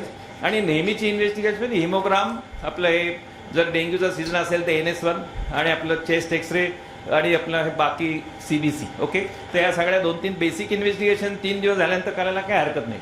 फार अगदी कसं आहे जगात रॅशनल, मधल्या लेवलचे रॅशनल आणि इररॅशनल, तर मधल्या लेवलचे रॅशनल असायला काही हरकत नाही, कारण काय एक्स्ट्रीम रॅशनल म्हटलं तर 0 प्रॅक्टिस होऊन जाईल काही दिवसांनी. त्यामुळे थोडं मध्ये राहा जरा, एकदम फार रॅशनल नका राहू. Okay, and then so CBC is also related also CRP. तर CRP त्याच्याबद्दल एक वाक्य आज मुद्दाम लिहिलं इथे, CRP cannot replace clinically relevant paediatrics. This is very important. तर हे फार महत्त्वाचं आहे. त्यामुळे सकाळपासून तुम्ही बघितलं डिस्कॉर्डन्स बिटवीन ESR भरपूर वाढतो पण CRP वाढत नाही, दोन्ही वाढतात, बरंच सांगितलं ते. तर तेवढं जेवढं लक्षात राहिलं असेल तेवढं लक्षात ठेवा. पण निदान SLEच्या बाबतीत तरी लक्षात ठेवा. SLEमध्ये ESR कसं आहे, ऑटो इन्फ्लमेटरी आणि ऑटो इम्युन अशा 2 कंडिशन्स आहेत. ऑटो इन्फ्लमेटरी म्हणजे आज डिस्कस नाही केले तुम्ही, ते पिरियडिक फीवर सिंड्रोम्स वगैरे बरेच आहेत, त्यात इन्फ्लमेशन होतं. They are genetic conditions. Okay, so in them हे सगळे inflammation is too much. But in case of auto immune auto antibodies वाढतात. ओके, सो दीज अँटीबॉडीज हे सगळे तुमचे जे कंडिशन SLE आहे ते त्यांच्यामध्ये अँटीबॉडीज आर देअर. न्यूक्लियसच्या विरुद्ध अँटीबॉडीज म्हणून anti nuclear antibodies, DS-DNA. So these are auto immune. त्या ऑटो इन्फ्लेमेटरीमध्ये अँटीबॉडीज वाढत नाहीत, फक्त तुमचे हे ESR, CRP वगैरे इन्फ्लेमेटरी मार्कर्सच वाढतात. ओके, तर लक्षात ठेवा ते. What I am trying to tell you is very important. And then urine routine and culture. Before that I have written about culture to be taken before starting antibiotic. Urine routine and culture is something very important. The urine collection is also important. बऱ्याच वेळा आपण आता discuss केले इथं urine examination बद्दल फार discussion झालं नाही आज, पण it is important that you ask the parents to collect the urine properly. In infants and in toddlers it is very difficult, कारण ते बऱ्याच वेळा काय होतं, ते पोरगं घरात इकडे तिकडे फिरत असतं, जोगने लिहून दिले मिड स्ट्रीम सॅम्पल. तर मिड स्ट्रीम सॅम्पल घ्यायचं कसं, ते पोरगं सगळ्याच घरभर फिरत बसतं आणि त्याच्या मागे आजी आजोबा सगळे वाटी धरून फिरतात, अरे कधी करतोय कधी करतो. तो कुठंतरी जाऊन कोपऱ्यात हाडूच काहीतरी करून टाकतो. तिथं केल्यावर ते बघतात ते त्यांनी तिथं ES pass motions and not urine. त्याच्यानंतर थोडा पुन्हा तो 10-12 चक्रा मारतो, सगळं घरात खेळ चालू असतो. मग तुम्ही घरी जाऊन पाहिलं युरिन कलेक्शनमध्ये खूप प्रॉब्लेम आहे. मग त्याच्यानंतर तो कुठेतरी युरिन करतो, मग कोणीतरी एक कापसाचा गोळा घेऊन त्याच्यात घालतो, मग ते पिळून त्या बाटलीत घेतो, ती बाटली लॅबोरेटरीत जाते. Okay, and then you get plenty of pus cells, ते येणारच ना त्या. तर त्यामुळे कलेक्शन इज व्हेरी इम्पॉर्टंट. या ग्राउंड रियालिटीज ज्या आहेत ना त्या फार महत्त्वाच्या आहेत. So you to what I do is पेशंटला सांगतोय, बघ तू त्या शेजारी ते पॅथॉलॉजिस्ट ते त्याच्याकडे जा, सकाळी 10 वाजता पोराला घेऊन जा, तिथंच युरिन करायला लाव. ओके, माझ्या क्लिनिकमध्ये येऊन गोंधळ करू नको, तिकडं जाऊन युरिन दे आणि तिथून नंतर मग तू रिपोर्ट घेऊन संध्याकाळी ये माझ्याकडे. Okay, so you have to ask them to go to the laboratory. त्याचं पॅथॉलॉजिस्टला नाहीतरी आपण तुम्ही एवढं प्रॅक्टिस देताय तर त्याच्याकडे जाऊन त्याला घाण करू देईन तिथं तुमचं. Okay, then we have to also remember on day 3 to say that it may turn out to be measles. काय होतं बरं, मिझल्सचा रॅश आहे ना तो 4थ्या दिवशी येतो बरोबर. पहिले 3 दिवस काय होत नाही, पण 3ऱ्या दिवशी पेशंट आला आणि तुम्ही जर ते कॉप्लिक स्पॉट्स वगैरे काय बघितलं नाही आणि 4थ्या दिवशी रॅश आला तर ती आजी घरनंच शिवाय घालते, काय 40 वर्ष प्रॅक्टिस करतो अजून याला साधा मिझल्स कळत नाही. त्यामुळे 3ऱ्या दिवशी पेशंट आला की त्याला म्हणायचं उद्या मिझल्स निघू शकतो, एवढं म्हणून ठेवा. निघाला नाही तर काय फरक पडत नाही ना, पण निघू शकतो म्हणून. हा मग डॉक्टरने सांगितलं होतं बरं का निघेल म्हणून. Okay, so remember this. हे कसं आहे, सगळं नेल्सनमध्ये अजिबात काही दिलेलं नाही. त्यामुळे आणि AI वाल्याला तर काहीच माहित नाही, म्हणून मी जर सांगितलं ChatGPTचा आपण आहे बाप GPT. ओके, हे काही AI मध्ये दिलेलं नाही. Okay, so remember many of these things. As I told you, you have to have proper history. The history related to pissing आहे म्हणून त्याचं नाव पिस्ट्री लिहिलंय. Then physical exam and P investigations म्हणजे dipstick, enhanced urinalysis, culture हे सगळं करायचं. Okay, आता fever may turn into an enemy under certain conditions. For example, आता डेंग्यूची तुम्हाला एक स्टोरी सांगतो. पेशंटाला फीवर आणि ॲबडॉमिनल पेन, मॅकबर्नीज टेंडरनेस म्हणून त्याला आमच्या हॉस्पिटलमधल्या एकाने केला ॲक्यूट ॲपेंडिसायटिस म्हणून डायग्नोज, ऑपरेट केला आणि 3 दिवसांनी मला बोलवलं second opinion for post operative abdomen distension. It was dengue with ascites. म्हणजे त्याला असायटिस झाला होता आणि त्याने ऑपरेट करून मोकळे अपेंडिक्स काढून सगळं. So remember dengue can present as appendicitis, then dengue can present as hepatitis also. ही दोन्ही प्रेझेंटेशन लक्षात ठेवा. डे 5 आला, आता अजून ताप उतरला नाही त्याचं, सगळं झालं. मग त्याला सांगायचं I am treating, he cures म्हणून वरती क्लिनिकमध्ये आपण जे काय गणपती काय कोणाचे फोटो लावले असतील तिकडे बोट दाखवायचं, मी ट्रीटमेंट देतो, त्याला अजून काही जमलेलं नाही क्युअर करायचं. सो आय ट्रीट ही क्युअर्स. ओके असं आहे. आणि ते मग विचारतात तेव्हा डायग्नोसिस काय, तर मग त्याला सांगायचं हे बघ आमच्याकडे ते IT सेक्टरचे लोक डायग्नोसिस विचारतात, त्याला मी सांगतो हे बघ तो बरा झाल्यावर डायग्नोसिस सांगेन. ते म्हणते ही काय आयडिया, म्हटलं बरा झाल्याशिवाय डायग्नोसिस मला तरी कसं कळणार, काय झालं तर ते मी नंतरच सांगणार ना, आत्तापासून कसं सांगू, म्हणून तो ट्रीटमेंट देतो. So diagnosis you tell them that I will tell you the diagnosis after is better. आत्ता काय, आत्ता फक्त 3 पॉसिबिलिटीज, आयदर व्हायरल, बॅक्टेरियल और पॅरासिटिक. म्हणजे सबंध तुम्ही मायक्रोबायोलॉजी त्यात घेतली ना, व्हायरलमध्ये 500 मायक्रो व्हायरसेस आले, बॅक्टेरियामध्ये 500 आले, पॅरासाइट्समध्ये 100 आले. Okay so you tell only 3 possibilities, don't worry, within a short time will be all right.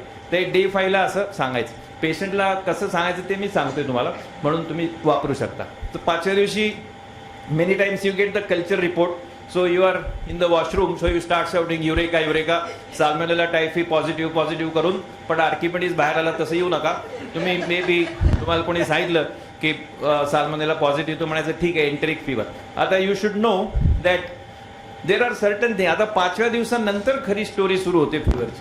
ते patient the diagnosis is done, salmonella has been detected but fever persist. आता काय, तर you wait because it may take longer. तुम्हाला माहिती आहे enteric fibre हल्ली लबाड झाल्या. आता 5व्या दिवशी टेम्परेचर उतरत नाही, 7 दिवस लागतात, कधी 9 दिवस लागतात. So wait, it may take longer time. Your choice of antibiotic is wrong. चला आला तेव्हापासूनच काहीतरी चुकीचं सुरू करून ठेवले. आय रेस्पिरेटरी पण देतोय सेफिक्झिम, रॉंग. इनॅडिक्वेट डोस, एंटेरिकसाठी तुम्हाला माहिती आहे सगळे डबल डोस लागतो, cefixime, azithromycin. So you are not treating it with double dose. किंवा organism is resistant, which is in case of enteric एवढं कॉमन नाही, पण लोक म्हणतात काही वेळा रेजिस्टन्स आहे. And then either complication has set in. We discussed a wonderful case of HLS today.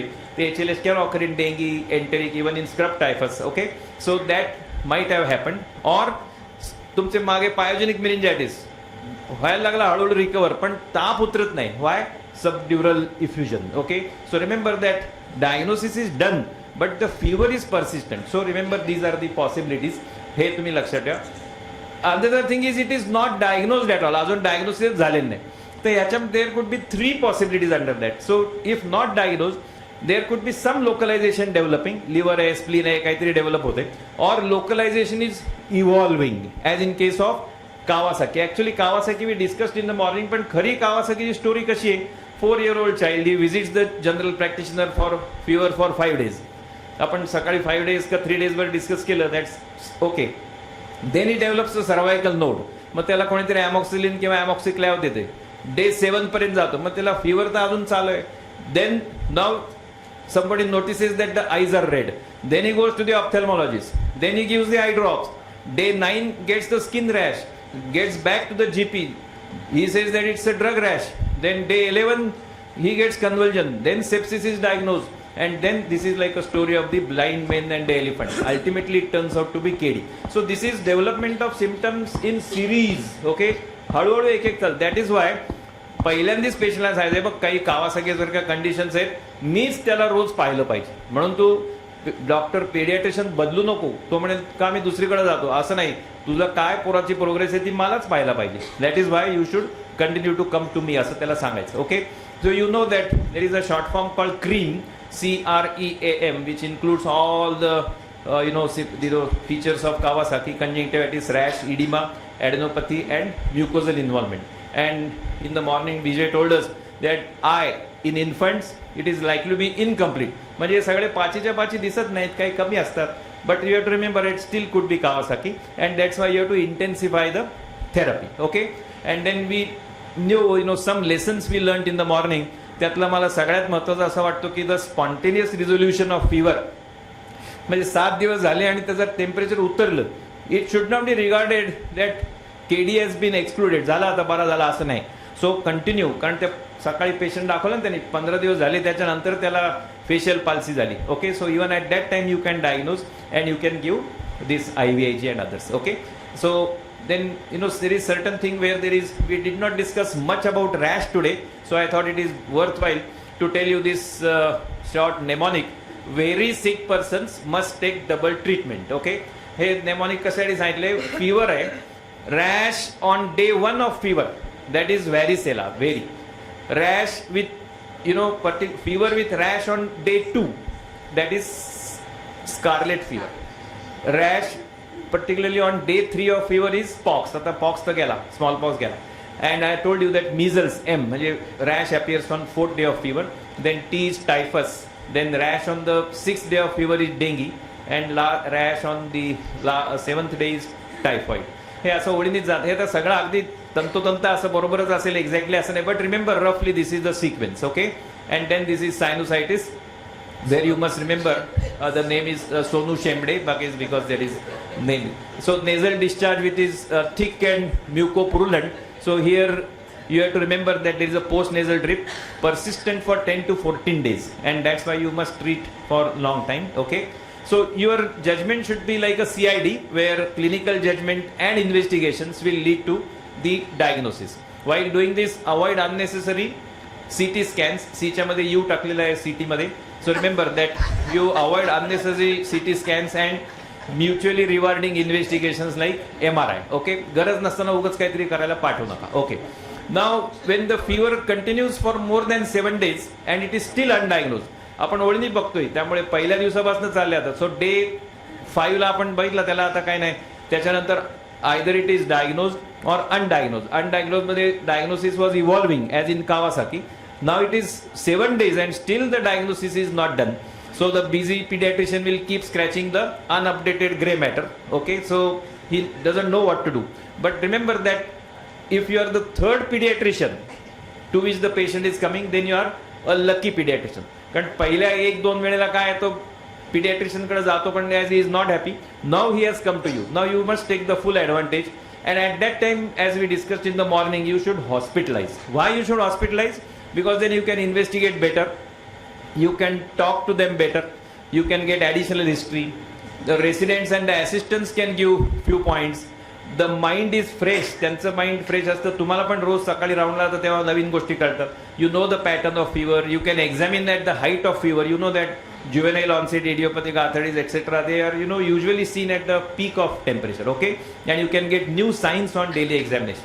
And when you go to the pediatrician of unknown origin, what you get is PUO. PUO म्हणजे pyrexia of unknown origin तर आहेच, but it also means that when a person goes to a pediatrician of unknown origin, that is PUO. And only 3 causes of PUO: infection, malignancy and autoimmune, that is IMA. Okay, remember आता याच्या पलीकडे तिसरं असं काही कारण नाही. Okay, सो 1 minute पुढं का जात नाही जाते का कुठेतरी अडकलेली दिसते. एनिवे पुढे जात पुढे सरकत नाही गेलं हलत नाही.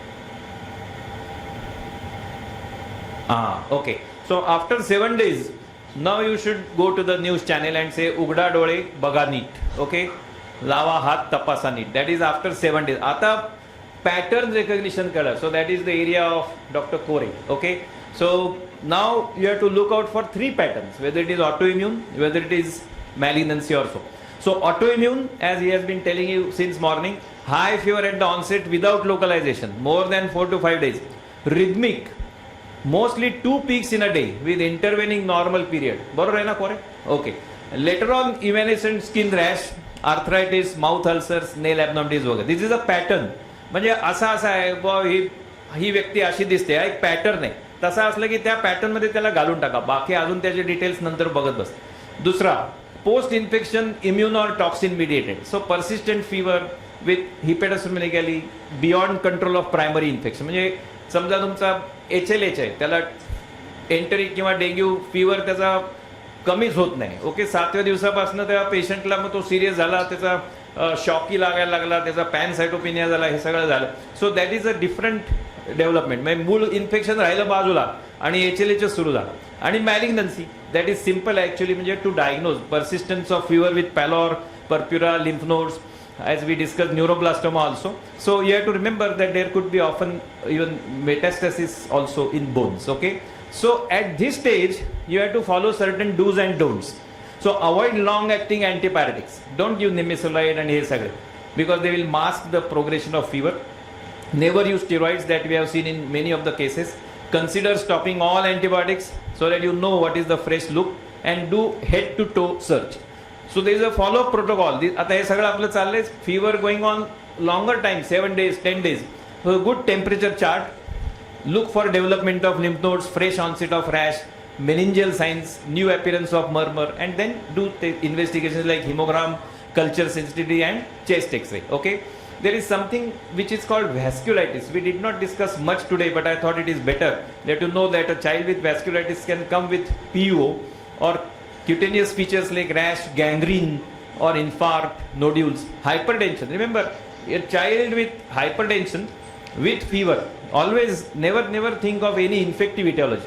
It is almost always likely to be vasculitis, non-infective. Okay, claudications, and then testicular pain or mononeuritis, multisystem involvement, and then anemia, neutrophilic leukocytosis, etc. Okay, and as I was trying to tell you about periodic fevers, these are inflammatory disorders. Inflammatory. Okay, so after excluding a immunodeficiency, organ dysfunction वगैरह गेले, then you think of periodic fevers. So there you have 3 or more episodes of fever in 6 months, in for at least 7 days apart, and characteristic constellation of symptoms with a strict periodicity. To me quiz में पण लिहिलं होतं एक related, there was some question. They will definitely come at a definite period. And at this stage, do not be Hanuman investigators. Hanuman ने काय केलं?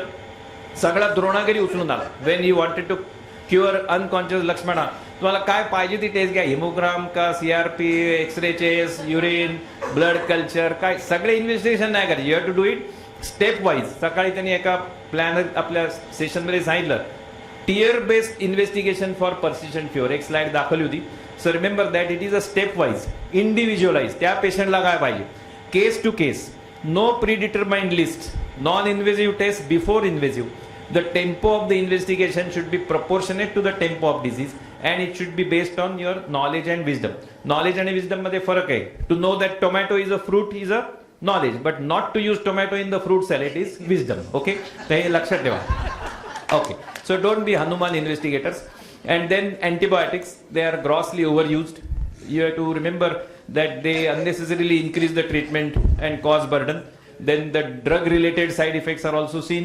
There is suppression of infective endocarditis, and the bacterial flora is totally floored. Okay, and then as everybody knows that fever is not a manifestation of ceftriaxone deficiency, and azithromycin is not the manifestation of cough-related infection deficiency. त्यामुळे हे वापरू नका वाटेल ते. Okay, so with this we had challenging, confusing and surprising cases that we saw in the morning. पहिली case कुठली पाहिली? आता तुमचं रिव्हिजन व्हावी म्हणून सांगतो, फार डिटेल नाही सांगत.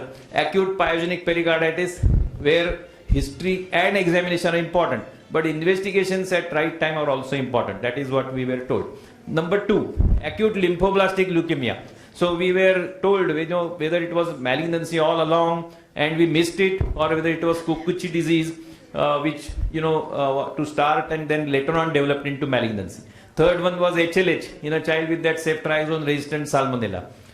Fourth one was investigations like ANA. त्यामध्ये ANA निगेटिव्ह होता ना, आणि presentation was like SLE. We knew that आपल्याला विजन इज सांगितलं ना, लडकी with leucopenia. Okay, so that is SLE. So need to be interpreted carefully. Okay, and that 10.5-year-old girl chronically ill with fever, pallor, icterus, swelling, breathlessness. ते आपले doctor जुनागडेंनी present केली, which ultimately turned out to be Mycobacterium tuberculosis, where there was sudden increase in the transfusion dependency with new onset pancytopenia, hemoptysis, worsening of bilateral pleural effusion, hemorrhagic tap, and it turned out to be Mycobacterium tuberculosis. And then the 2-month female with fever without focus, hepatomegaly, pallor, pancytopenia, which turned out to be a retroperitoneal mass, which was neuroblastoma. And the last case, which Dr. Kore cracked, for which I am going to give him 1 cup of tea. Cutting चहा देतो, cutting. Okay, Puneri माणूस नेहमी cutting चहा देतो, तू निम्मा मी निम्मा. सो 3 weeks of fever off and on, and in a 4-month boy vomiting, not growing well, irritable, thirsty with polyuria, diabetes insipidus. He causes आपल्याला माहिती असतात, पण आता असं टॅपिकॉनला वगैरे आलं की जरा डोक्यात बसतात, त्यामुळे जरा तुम्ही अभ्यासही कराल. सो when approach to fever as it evolves is day 1 and 2. आता एवढं फक्त लक्षात ठेवा. आज घरी गेल्यानंतर बाकी काही लक्षात ठेवलं. पहिल्या आणि दुसऱ्या दिवशी रूल आउट सिरियसनेस, आज those 4 questions, keep a watch and observe and use paracetamol only. Okay, हे करा. पण बऱ्याच वेळा काय होतं, इथं आपण ऐकतो, सगळं शिकतो, घरी तिथं गेल्यावर पुन्हा ठोकायला सुरुवात करतो ॲमॉक्सिलिन. तसं ना करू. Okay, day 3-4 look out for localisation. Okay, as we know initially पहिल्या 7 दिवसात मला महेश मोहितेंनी सांगितलं ना की लोकलायझेशन व्हायचं असेल तर पहिल्या 7 दिवसात होतं युजली, बरं होणारच नाही नंतर बघू असं जनरली होत नाही. मेडिसिनमध्ये 100% परफेक्ट काही नसतं, पण न्यूमोनिया तो पॅच 7 दिवसापर्यंत येणारच. त्याला ब्लडी डायरिया असेल तर तो म्हणजे बॅसिल डिसेंट्री दिसणारच. ते 7 दिवसापर्यंत लोकलायझेशन होतं. मेनिंजायटिस ते मान ताट होणार, झटके मारणारच. तर त्यामुळे 7 दिवसापर्यंत बहुतेक सगळे लोकलाइज होऊन जातात. Okay, then as so day 3 to 4 you look for localization clinically or by minimum relevant affordable test. Okay, minimum test करा. सगळ्या उगाच बारूड भरती अनुमान इन्व्हेस्टिगेशन करू नका. Okay, and consider viral or tonsillopharyngitis, serious bacteria infections, UTI, dengue, malaria, enteric किंवा hepatitis. Okay, day 5 to 7 assess the progress, review, repeat करा test आणि कावासाकी किंवा एंटेरिक बघा. Physical findings can change, features not present early can appear later. काही काही केसेसमध्ये तुम्ही बघितलं नंतर आले म्हणून त्यांनी 3दा 4दा सांगितलं. 15 दिवस झाले, महिना झाला, 1.5 महिना झाला, आता काय, तर तसं बघा. Antibiotics are not antipyretics, you know that. Maintain the faith in clinical skills and judgement and become a member of AALP society. म्हणजे काय, अपनी अक्कल लढाने वाले पीडियाट्रिशियन्स, AALP. स्वतःची बुद्धी वापरा तुम्ही, अपनी अक्कल लढाओ. Okay, this is very important. And some जोगिझम्स लाईक रिमेंबर दॅट सायन्स, आता हे सगळं सायन्स आहे. When it becomes perfect it should become an art. Okay, मग काही लोक म्हणतात ना एंट्रिक बघितलं मला एंट्रिक वासावरनं सुद्धा ओळखता येतो. आता हे काहीतरी फेकतात उगाच वास वगैरे, तसं काही नसतं. पण ते म्हणजे याचा अर्थ जसा अनुभव तुमचा वाढत जाईल तसं तसं तुम्हाला डायग्नोसिस लवकर होईल. ओके, कोणती इन्व्हेस्टिगेशन करायची, याला काय ते लक्षात येईल. So job number 1 is protecting the child from the threat of harm. Okay, patients don't come to you after reading Nelson.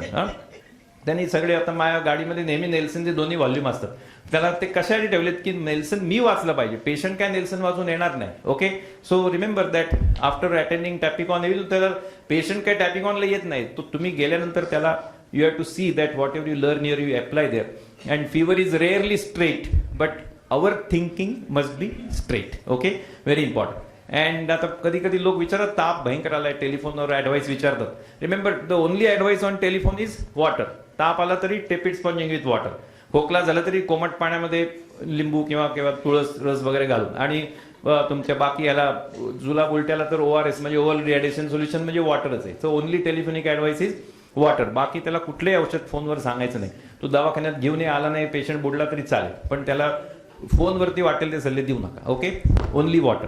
And remember do not invent new terms. आमचा एक कोल्हापूरला मित्र होता, unfortunately he is not there. त्याला डायग्नोसिसच जमायचं नाही. तो लिहून पाठवायचा diagnosis typho malario rickettsial fever. अरे म्हणलं असं काही एंटिटी नाही आहे जगामध्ये, पण तो तसं असं काय वाटेल ते लिहू नका. ओके, सो किंवा आता हे CRF आता त्यावेळी क्लोरोक्विन वगैरे पण द्यायचं, तो क्लोरोक्विन रिस्पॉन्डिंग फीवर असेल यायचा. नंतर हे सेफ्ट्रॅक्झोन आलं तेव्हा सेफ्ट्रॅक्झोन रिस्पॉन्डिंग फीवर लिहायला. अरे म्हणलं डायग्नोसिस नीटली वाटेल ते लिहू.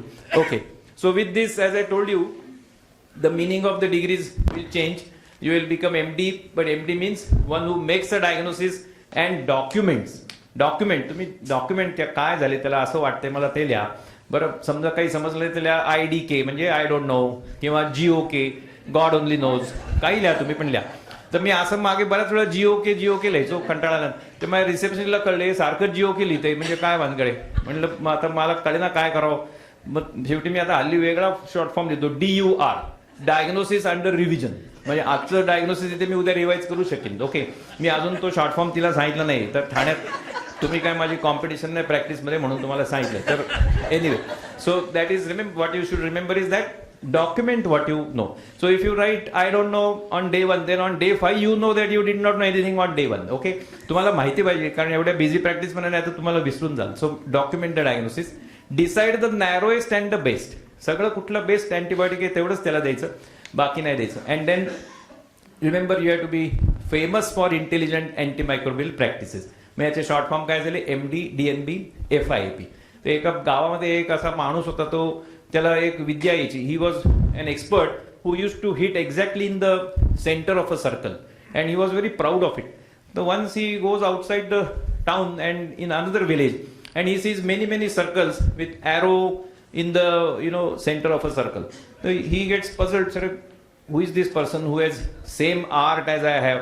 I was under the impression that I am the only person who can hit exactly in the center of the arrow. सो तिथे जातात लोक म्हणतात अरे who is this person who has this art. तो people tell him तिथं एक वेडा माणूस आहे, इज अ पागल आदमी उधर वो ऐसे करते रहता है. तो this fellow goes there and see so many circles with arrows. So he asked him असं कसं काय, how is it that you know this. तो म्हणतो कम हियर बैठो यार, बहुत सिंपल है, मैं क्या करता हूँ पहले एरो मारता हूँ, बाद में सर्कल निकालता हूँ उसके बाद. Similarly many time in the practice we first hit antibiotic सब देगा, बाद में देखेंगे क्या होता है, हिस्ट्री एग्जाम बाद, ऐसा मत करो. So remember that you first diagnose and then hit in the centre. Okay. And then there are some famous people who keep speaking something like history is more important, and then knowledge and skills are important, but history taking an examination is very, very important. So first the history, examine carefully, very few selected tests, evaluate results intelligently, and come to right diagnosis and treatment. म्हणजे short form काय झालं, fever. Okay. So with this, my dear friends, I am sure that you will agree with me that if a mistake is not a stepping stone, then it is a mistake. Okay. Everybody is going to make a mistake, but remember, you commit mistakes, you learn from the mistakes, you may commit pitfalls, but you get up from those falls, from the pits, and I wish you a very, very happy journey. Okay. So let us stay stimulated and read Nelson till Pramod's next edition of Jogopsis in 20 minutes at Tapicon. Thank you. Thank you.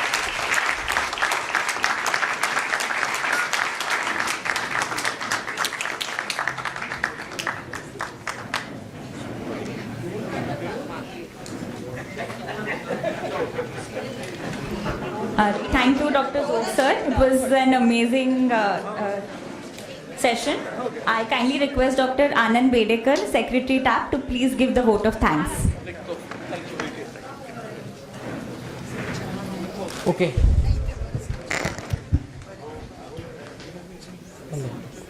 Okay, so difficult to give any talk after Zog sir's talk. As we conclude the conference, I recall the verse from Bhagavad Gita, from the 18th Adhyaya. Adhishtanam tatha karta karnam cha prathugitam vividhacha prakriti cheshta daivam chaivatra pashyam. So this verse highlights 5 factors, that is Adhishtanam. This refers to the platform, that is TAP, which was provided to us for great interaction. The Karta, that is the scientific committee headed by Dr. Archana, quiz committee, moderators, MOCs, venue management, AV team, canteen people, and all the delegates, whole TAP family. Plus, I would like to give thanks to Dr. Singarvelu sir, who is our CIP elect president 2027. Dr. Parmanand, who is our joint secretary for last 2 years. Dr. Praveen Gokhale sir, who is EB for the second term. Past IIP, Maha IIP presidents. Dr. Suhas Prabhu sir, Dr. Pramod Zog sir, Dr. Vijay Yevle sir, Dr. Mahesh Mohite sir, Dr. Mahesh Kore sir, Dr. Rajendra Khadke sir, Dr. Sanjay Mankar sir. And we sincerely thank all whole TAP family, and from TAP team Agro, that is Archana, Gauri and Anand, we take a bow and thank you all. Thank you.